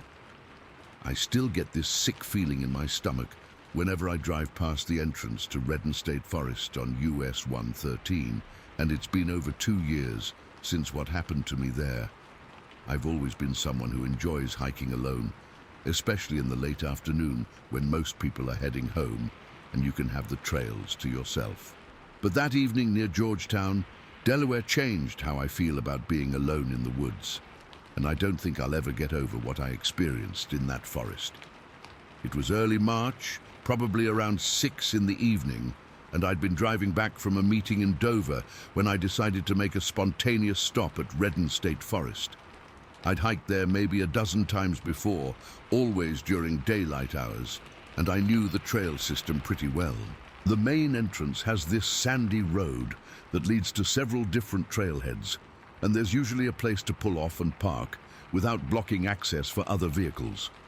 The weather had been unusually warm for March, probably in the mid-60s, and there was still about an hour of good light left. I figured I could get in a quick hike on one of the shorter trails and still be back to my car before it got completely dark. I had my headlamp with me, like I always do when I'm hiking. So even if I misjudged the time a little bit, I'd be fine. Redden State Forest is a pretty typical Delaware forest, mostly pine trees with some mixed hardwoods, sandy soil, and a network of fire roads and hiking trails that wind through maybe 4,000 acres of woodland. It's not as popular as some of the bigger state parks, so you can often hike for hours without seeing another person. During hunting season, it gets more traffic, but this was well outside of any hunting periods. I parked in a small pull-out area along US 113 and grabbed my water bottle and headlamp. The plan was to walk maybe a mile down one of the sandy fire roads, then turn around and come back. Nothing ambitious, just a chance to stretch my legs and enjoy being outdoors after spending most of the day in meetings and conference rooms. The fire road I chose starts right near the parking area and heads roughly northwest into the forest. It's maybe 12 feet wide, covered with sand and pine needles, and lined on both sides with tall pine trees and thick underbrush. During the day, it's actually quite pleasant, with occasional breaks in the canopy that let in shafts of sunlight. I'd been walking for maybe 15 minutes, going at a comfortable pace and just enjoying the quiet of the forest when I heard something that made me stop in my tracks. 3 deep, resonant knocks echoing through the trees. Not the random sound of branches falling or trees rubbing against each other in the wind, but deliberate, evenly spaced impacts that sounded like someone hitting a tree trunk with a heavy piece of wood. The knocks came from somewhere off to my right, maybe 50 or 60 yards into the forest. They were loud enough to carry clearly over the ambient sounds of the woods, and they had this deep, hollow quality that seemed to vibrate in my chest when I heard them. I stood there for maybe 30 seconds, listening for any repeat of the sound or any indication of what might have caused it. But the forest had gone completely quiet. No birds, no insects, no rustling of small animals in the underbrush. Just this oppressive silence that felt unnatural and threatening. Without really thinking about it, I picked up a fallen branch from beside the fire road and gave it a quick rap against the nearest pine tree. Just one knock, nothing dramatic. I'm not sure why I did it. Maybe I was trying to test whether the sounds I'd heard were just some kind of acoustic anomaly, or maybe I was curious to see if anything would respond. The response came immediately. 3 more knocks, much closer this time, maybe only 20 yards away from where I was standing on the fire road. These impacts were even louder and deeper than the first set, and I could feel them as much as hear them. It was like someone was pounding on a tree trunk with a sledgehammer, creating vibrations that traveled through the ground and up into my body. That's when I realized I might have made a serious mistake. Whatever had produced those sounds was not only close by, but it had responded to my tentative knock almost instantly.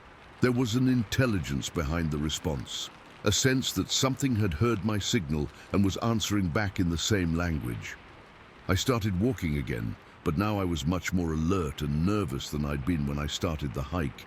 Every sound seemed amplified, every shadow looked potentially threatening. I found myself constantly scanning the tree line on both sides of the fire road, looking for any movement or sign of what might be out there. That's when I started hearing the footsteps. They began as a faint rustling in the underbrush to my right, parallel to the fire road, but maybe 15 or 20 yards back in the forest. At first I thought it might be a deer or some other animal moving through the woods, but as I listened more carefully, the rhythm was all wrong. These were the sounds of something walking on 2 legs, not 4. Heavy, deliberate steps that seemed to be keeping pace with my movement along the fire road. Every time I stopped to listen, the footsteps would stop too. When I resumed walking, they'd start up again after a few seconds. What really bothered me was how quiet the footsteps were, considering how heavy they sounded. Whatever was making them was moving through dense underbrush and fallen branches, but doing it with a stealth and control that seemed impossible for something that size. I could hear branches breaking occasionally, the soft thud of footsteps on the forest floor, and the whisper of something large moving through the pine needles and undergrowth.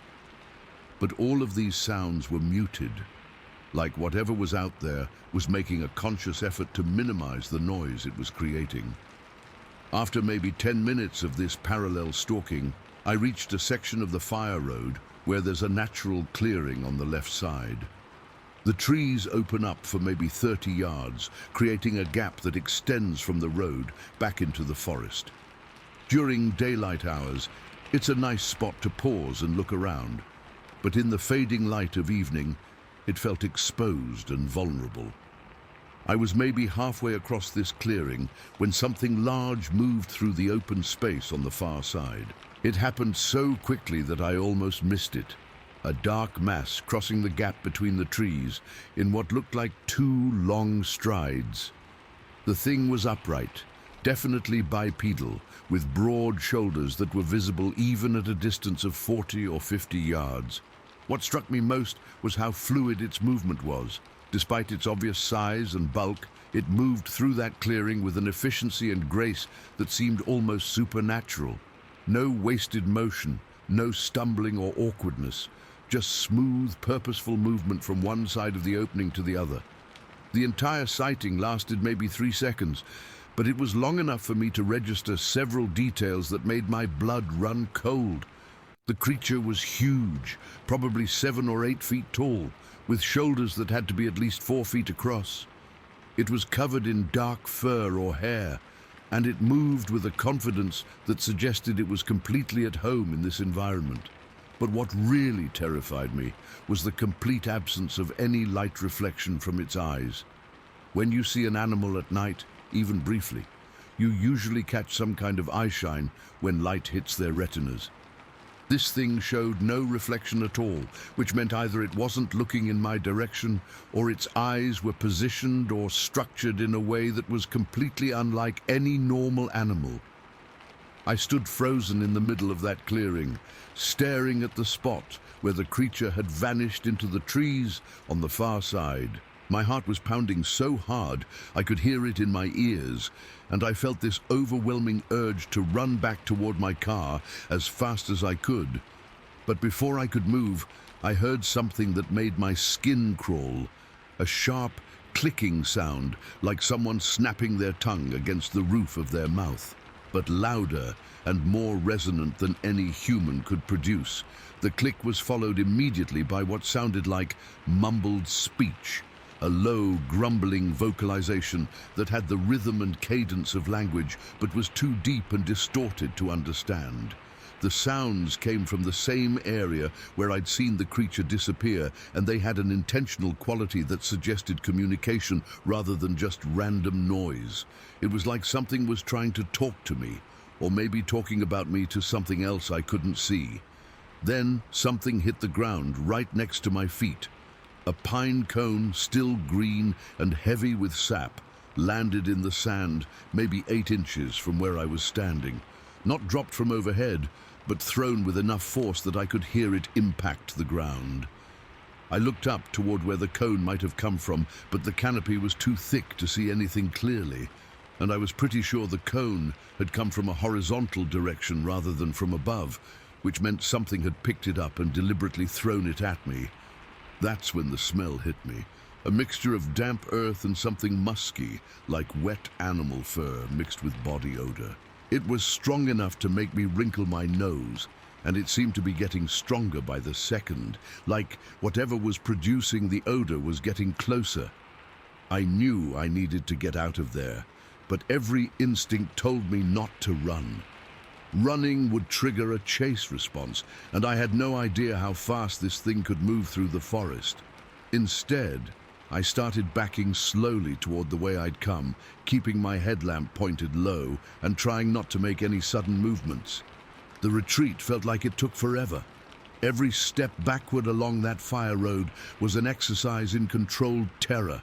I kept expecting to hear the creature crashing through the underbrush toward me, or to see it step out onto the road ahead of me, cutting off my escape route. But nothing happened. The forest stayed quiet, and I didn't see or hear any signs of pursuit. Just the oppressive feeling that I was being watched and evaluated by something that could have easily overtaken me if it had chosen to do so. When I finally reached US 113 and got back to my car, I was shaking so badly I could barely get the key in the ignition.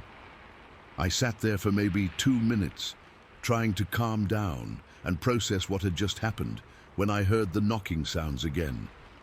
3 deep, resonant impacts coming from somewhere back in the forest. Not as close as they'd been when I was on the fire road, but still clearly audible from where I was parked. They seemed almost like a farewell, or maybe a warning not to come back. I started the car and got out of there as quickly as I could, but the experience stayed with me for days afterward. I found myself constantly thinking about those few seconds when I'd seen the creature cross the clearing, about the intelligence behind the thrown pine cone and the clicking sounds, about the systematic way it had paralleled my movement through the forest. Over the next few weeks, I did some research on unusual wildlife sightings in Delaware, and I was surprised to find quite a few reports of large, unknown creatures in various state forests and parks throughout the region. Most of the reports were dismissed or explained away, but several of them described encounters very similar to what I'd experienced. The wood-knocking behavior in particular seemed to be a common element in many of the reports. Witnesses described hearing deliberate knocking sounds from the forest, often in response to similar sounds they'd made themselves. Some researchers believe it's a form of communication used by unknown primates, a way of signaling location and intent across long distances. What bothered me most about my encounter was the clear evidence of intelligence and intentionality. The creature hadn't just been moving randomly through the forest or reacting instinctively to my presence. It had responded to my knocking, paralleled my movement along the fire road, positioned itself to observe me in the clearing, and then used the thrown pine cone to demonstrate that it knew exactly where I was and could have targeted me if it had wanted to. That level of awareness and strategic thinking suggested something far more sophisticated than any known animal species. It felt like I'd been evaluated and tested by something that understood human behavior, but operated according to rules and motivations that were completely alien to me. I've driven past the entrance to Redden State Forest dozens of times since that evening, but I've never gone back. During daylight hours, the place looks perfectly normal and peaceful, just another Delaware State Forest with hiking trails and wildlife. But I know that somewhere back in those pine woods, there's something that watches and waits, and occasionally makes itself known to people who venture too deep into its territory. And sometimes, late at night when I'm lying in bed, I find myself listening for the sound of knocking. 3 deep, deliberate impacts that would tell me that whatever I encountered in Redden State Forest has followed me home and is letting me know that our conversation isn't over yet. All I know for certain is that on that March evening near Georgetown, I walked into a forest as someone who believed he understood the natural world, and I walked out knowing that there are things in the woods of Delaware that exist far beyond the boundaries of our scientific knowledge. Things that communicate through sounds we don't understand, things that move through dense forest with impossible stealth, things that test and evaluate human visitors according to criteria we can't even begin to comprehend. And they're still out there, waiting in the shadows between the pine trees, ready to remind anyone who ventures too deep into their domain that we're not alone in the wilderness, and we're not at the top of every food chain. Story 14. I've been a birder for over 20 years, and I thought I'd seen everything the Delaware coast had to offer in terms of wildlife. Prime Hook National Wildlife Refuge has always been one of my favorite spots, especially during the late afternoon when the light is perfect for photography and most of the day visitors have headed home. But what I experienced there on that October evening still makes me question everything I thought I knew about the creatures that live in those marshlands. It was a Thursday, maybe around 5:30 in the evening, and I'd driven out to Prime Hook specifically to catch the sunset over the salt marshes. I'd been having a stressful week at work, and there's something about watching the sun go down over those endless stretches of cattails and open water that always helps me decompress and get my head straight. Prime Hook Road winds through some pretty remote areas before you reach the actual refuge, passing through farmland and patches of forest before opening up into the coastal marshes. The refuge itself covers something like 10,000 acres of wetlands, tidal pools and grasslands that extend from the inland freshwater areas all the way out to Delaware Bay. I parked in one of the smaller pullouts along Prime Hook Road, maybe a quarter-mile from Broadkill Beach. This particular spot gives you access to a network of hiking trails and observation points that wind through the heart of the refuge. It's not as popular as some of the main visitor areas, which means you can often have the place to yourself, especially on weekday evenings. The weather had been perfect for October, cool but not cold, maybe in the mid-50s, with a steady breeze coming off the water. The tide was out, which always makes for better bird watching because it concentrates the waterfowl in the remaining pools and channels. When the tide is high, the birds spread out over a much larger area and they're harder to observe and photograph. I grabbed my binoculars, camera, and a small folding chair from the trunk of my car and started walking along one of the trails that leads deeper into the marsh. The path is basically a raised boardwalk for the first 100 yards. Then it becomes more of a dirt track that winds between the different habitats. My plan was to find a good spot overlooking one of the larger tidal pools and set up to watch for whatever birds might come in to feed during the last hour before sunset. Late afternoon is prime time for wildlife activity in the marshes. Herons, egrets, ducks, and shorebirds all become more active as the day cools down. I found what looked like a perfect spot about 15 minutes into my walk. There was this slight rise in the trail that gave me an elevated view over maybe 3 or 4 acres of mixed marsh habitat. To my left was a large area of phragmites, those tall marsh grasses that can grow 8 or 10 feet high, and to my right was more open water with scattered patches of cattails and other wetland vegetation. The sun was still maybe 45 minutes from setting, casting this beautiful golden light across the water and making the grass stalks glow like they were lit from inside. I set up my chair and got my camera ready, scanning the area with my binoculars to see what was already active. There were plenty of birds around.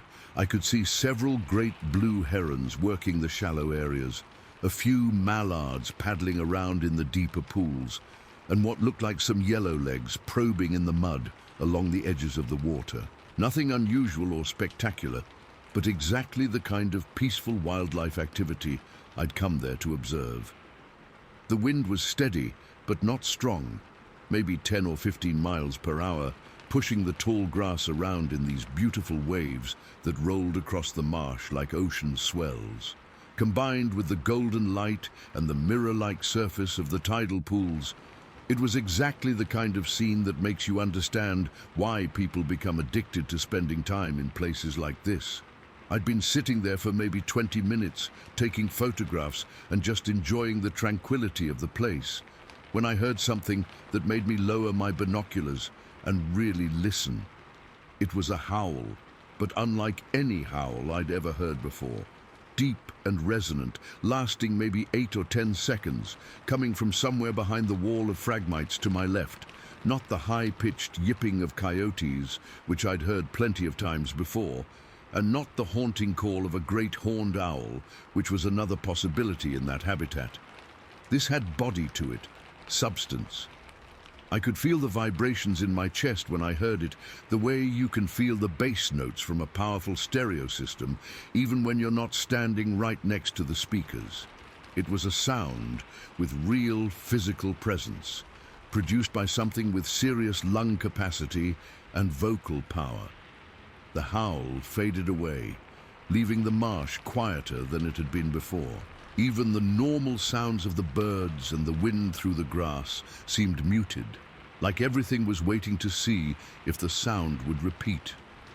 I raised my binoculars and started scanning the fragmites where I thought the howl had originated. The grass was thick enough that you couldn't see more than 10 or 15 feet into it, but I was hoping I might catch a glimpse of whatever had made that sound. That's when I saw something that made my blood run cold. About 120 meters away, standing in what looked like knee-deep water in the middle of a more open area beyond the fragmites, was something dark and upright. At first glance, my brain tried to categorize it as a person. Maybe another birder who had waded out into the marsh to get a better view of something, but the proportions were all wrong. The figure was too tall, way too tall to be a normal person. Even at that distance, I could tell it was at least 7 feet high, maybe taller, and it wasn't wearing the kind of bright colors that most outdoor enthusiasts prefer. This thing was dark all over, a uniform black or dark brown that made it stand out against the lighter colors of the marsh grass and water. What really bothered me was how still it was. When you see someone wading in marsh water, they're constantly moving, adjusting their balance, taking steps, using their arms for stability. This figure was motionless, standing in that water like a statue, completely unaffected by the current or the uneven bottom that would challenge any normal person. I focused my binoculars on the figure and tried to make out more details. The distance and the growing dimness of the late afternoon light made it difficult to see clearly, but I could tell this wasn't any kind of equipment or structure. It was definitely something alive, something with a distinct head and torso and what looked like long arms hanging at its sides. As I watched, the figure straightened up slightly, like someone stretching their back or standing at attention. The movement was subtle but deliberate, and it changed the creature's height by maybe 6 inches. Then, in a motion that made every nerve in my body fire at once, it turned its head in my direction. Not its whole body, just its head. A slow, calculated turn that seemed to take forever and suggested a level of awareness and intelligence that was terrifying to witness. It wasn't the kind of random movement you'd expect from an animal that had detected some general disturbance in its environment.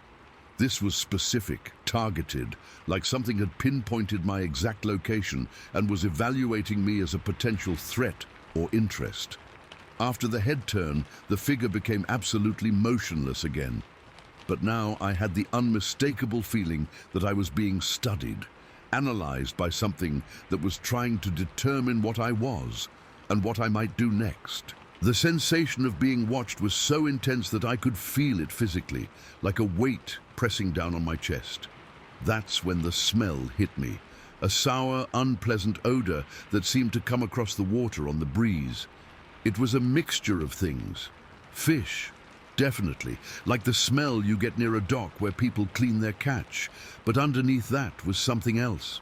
Something organic and musky, like wet animal fur that had been soaking in marsh water for too long. The smell wasn't constant. It would come and go with the shifting wind, sometimes strong enough to make me wrinkle my nose, sometimes barely detectable.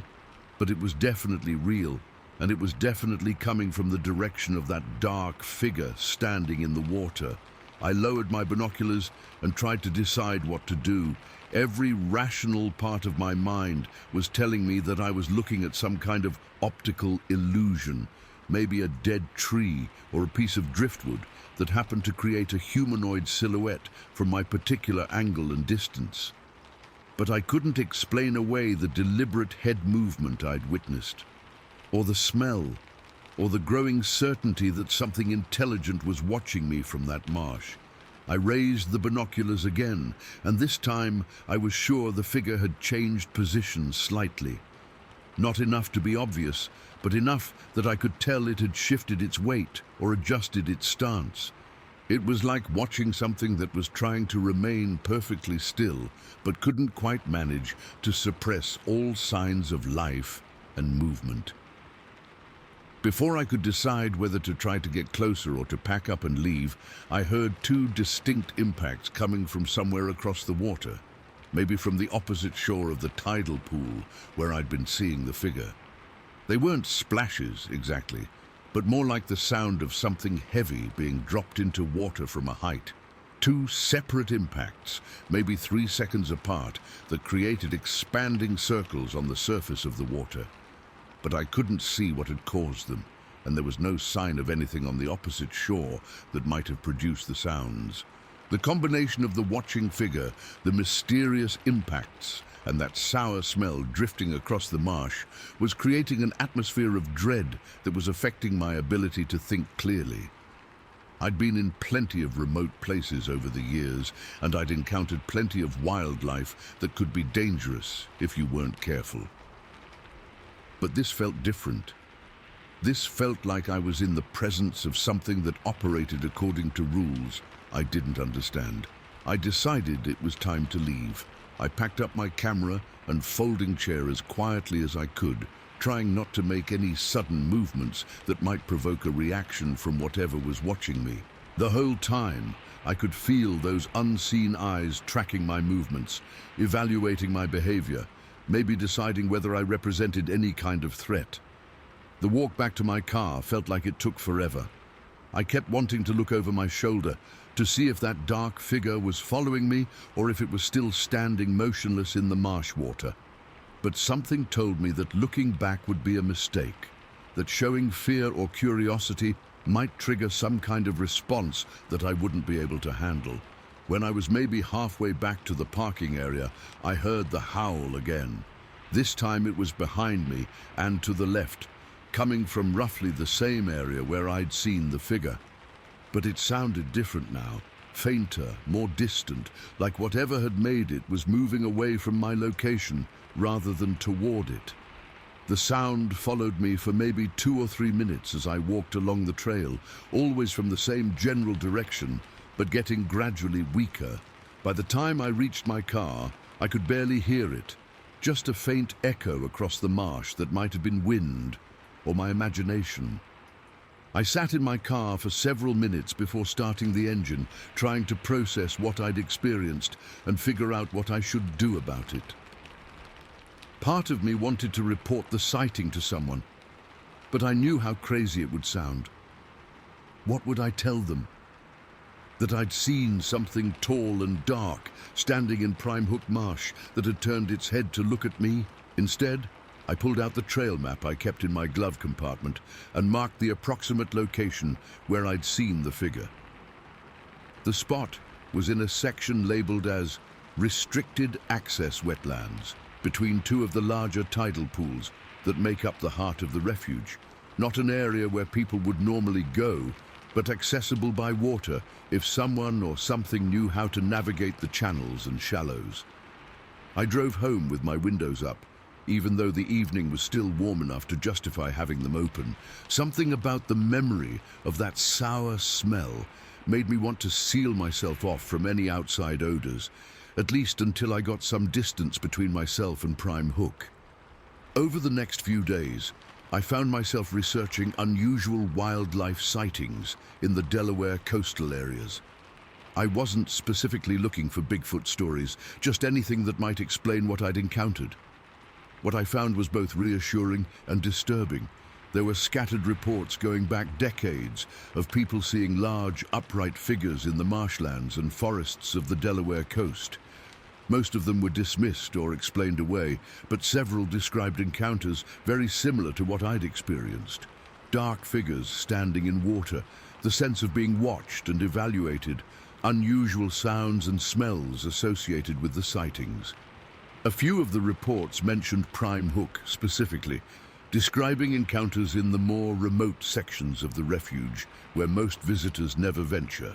The details matched what I'd seen closely enough to convince me that I wasn't the first person to have this kind of experience in those marshes.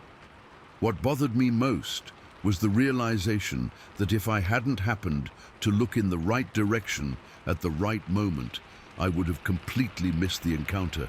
How many other people had driven or hiked through Prime Hook without ever knowing that something large and unknown was watching them from the marsh grass and shallow water? I went back to Prime Hook about 2 weeks later, this time with a friend who was also interested in bird photography. We hiked to the same general area where I'd had my encounter, but during the middle of the day, when the light was good and the area felt safe and familiar, everything looked perfectly normal. Just typical Delaware marsh habitat with the usual variety of waterfowl and shorebirds. No dark figures, no unusual sounds, no sour smells carried on the breeze. If I hadn't marked the location on my map, I might have started to doubt that any of it had really happened. But as we were preparing to leave, my friend mentioned something that made my skin crawl. "You know, I kept feeling like something was watching us while we were out there," he said casually. "Probably just my imagination, but I kept wanting to look over my shoulder." I didn't tell him about my previous experience, but his comment confirmed something I'd been hoping wasn't true. Whatever I'd encountered in that marsh was probably still there, still watching, still evaluating the people who ventured into its territory. I still visit Prime Hook National Wildlife Refuge, but I don't go alone anymore, and I never stay past sunset. During daylight hours with other people around, it feels like the peaceful, beautiful place I've always known it to be. But I know that somewhere in those vast expanses of marsh grass and tidal pools, something lives and watches that doesn't appear in any field guide or wildlife management plan. Something that can stand motionless in knee-deep water for as long as it takes to study the humans who wander into its domain. And sometimes, when the wind is right and the light is fading, it lets people like me know that we're not alone in the wetlands of the Delaware coast. Story 15. I've been snowshoeing in Michigan's Upper Peninsula for over 15 years, and I thought I knew these forests pretty well. Winter hiking has always been my way of staying active during the long, cold months, and there's something peaceful about being out in the woods when everything is covered in snow and most people are inside staying warm. But what happened to me on that February night near Hiawatha National Forest still makes me check my locks twice before going to bed, even though it's been almost 3 years now. It was the middle of winter, probably around 7:30 in the evening, and I was driving back from a late meeting in Escanaba when I decided to make a spontaneous stop for some night snowshoeing. I know that sounds crazy to some people, but there's nothing quite like being out in the forest on a clear winter night when the snow is crunching under your feet and your breath is making clouds in the cold air. I'd been cooped up in meetings and conference rooms all week, and I was feeling restless and anxious in a way that only some physical activity in the outdoors could fix. The temperature was probably around 15 below zero, cold enough that you could feel it in your lungs when you breathed, but not so cold that it was dangerous if you were properly dressed and didn't stay out too long.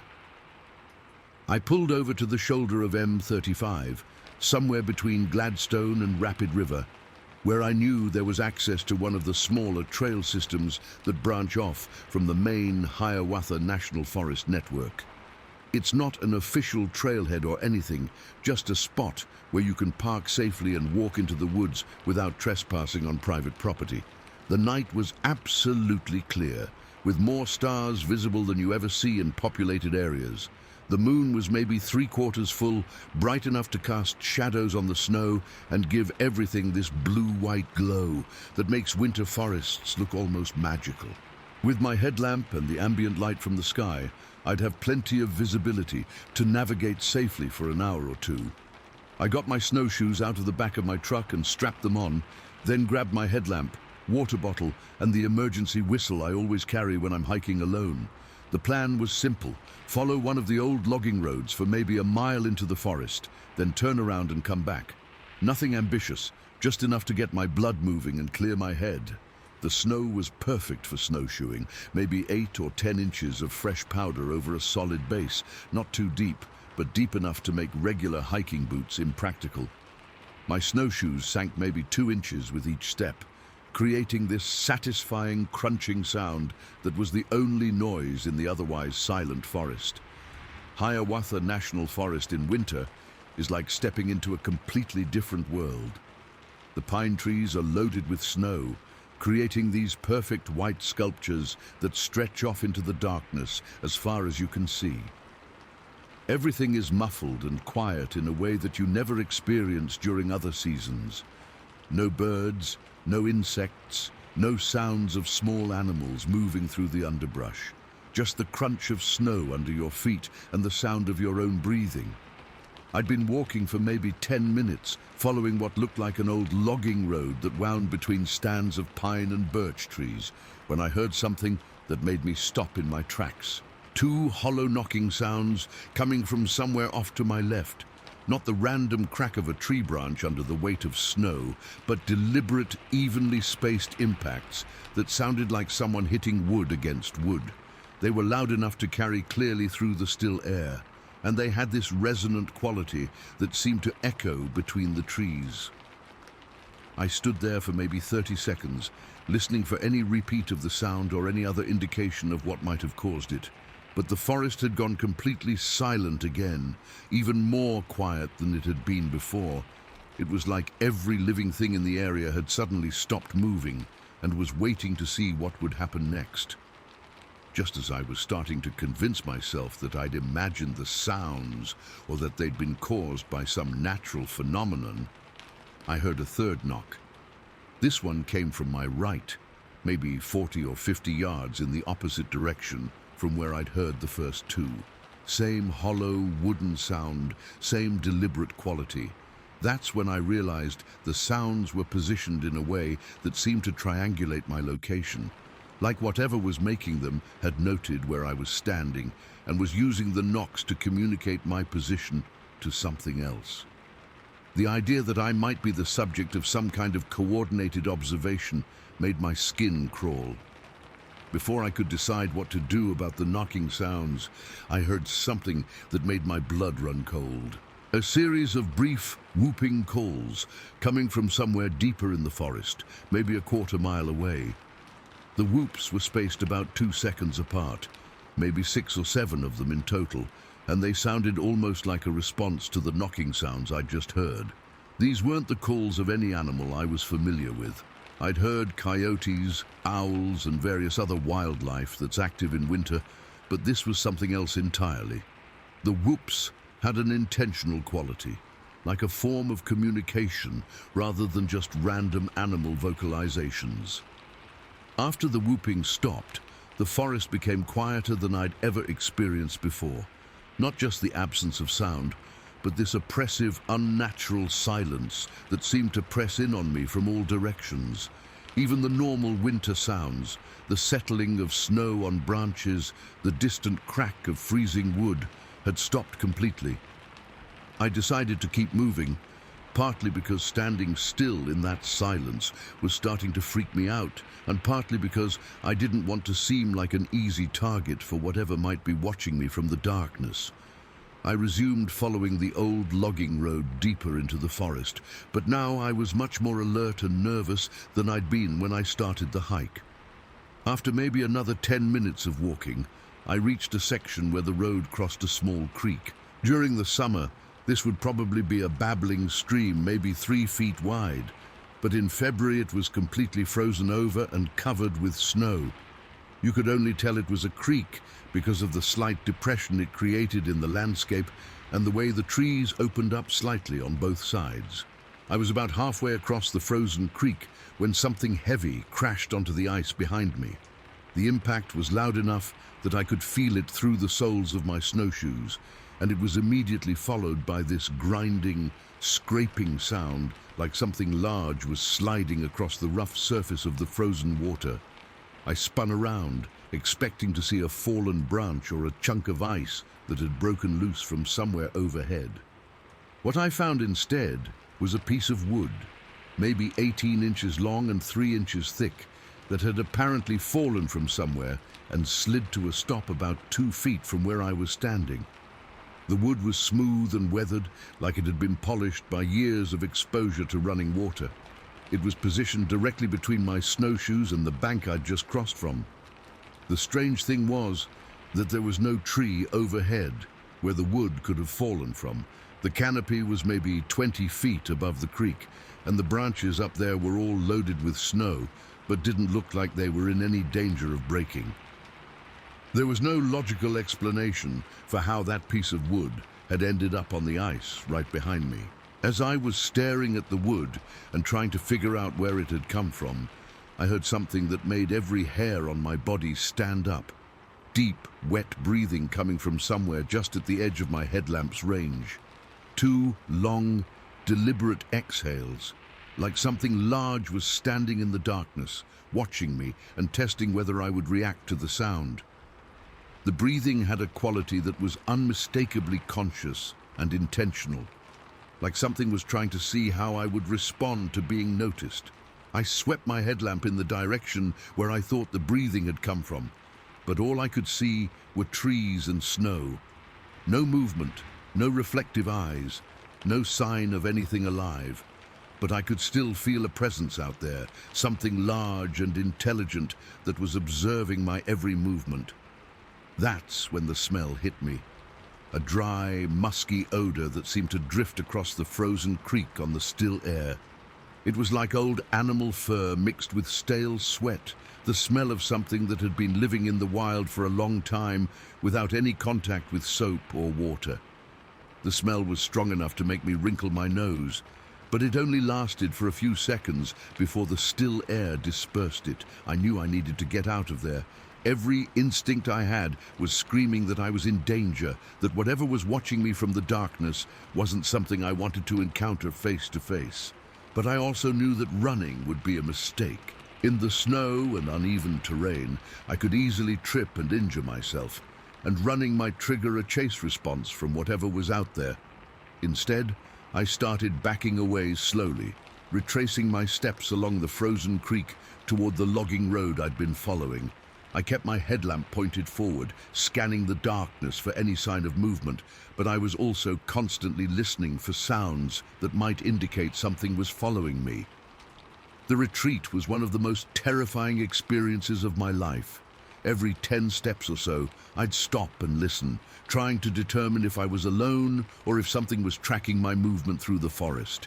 And every time I stopped, I'd get this strong sensation that whatever had been watching me was also moving, staying parallel to my route, but remaining hidden in the darkness beyond the reach of my light.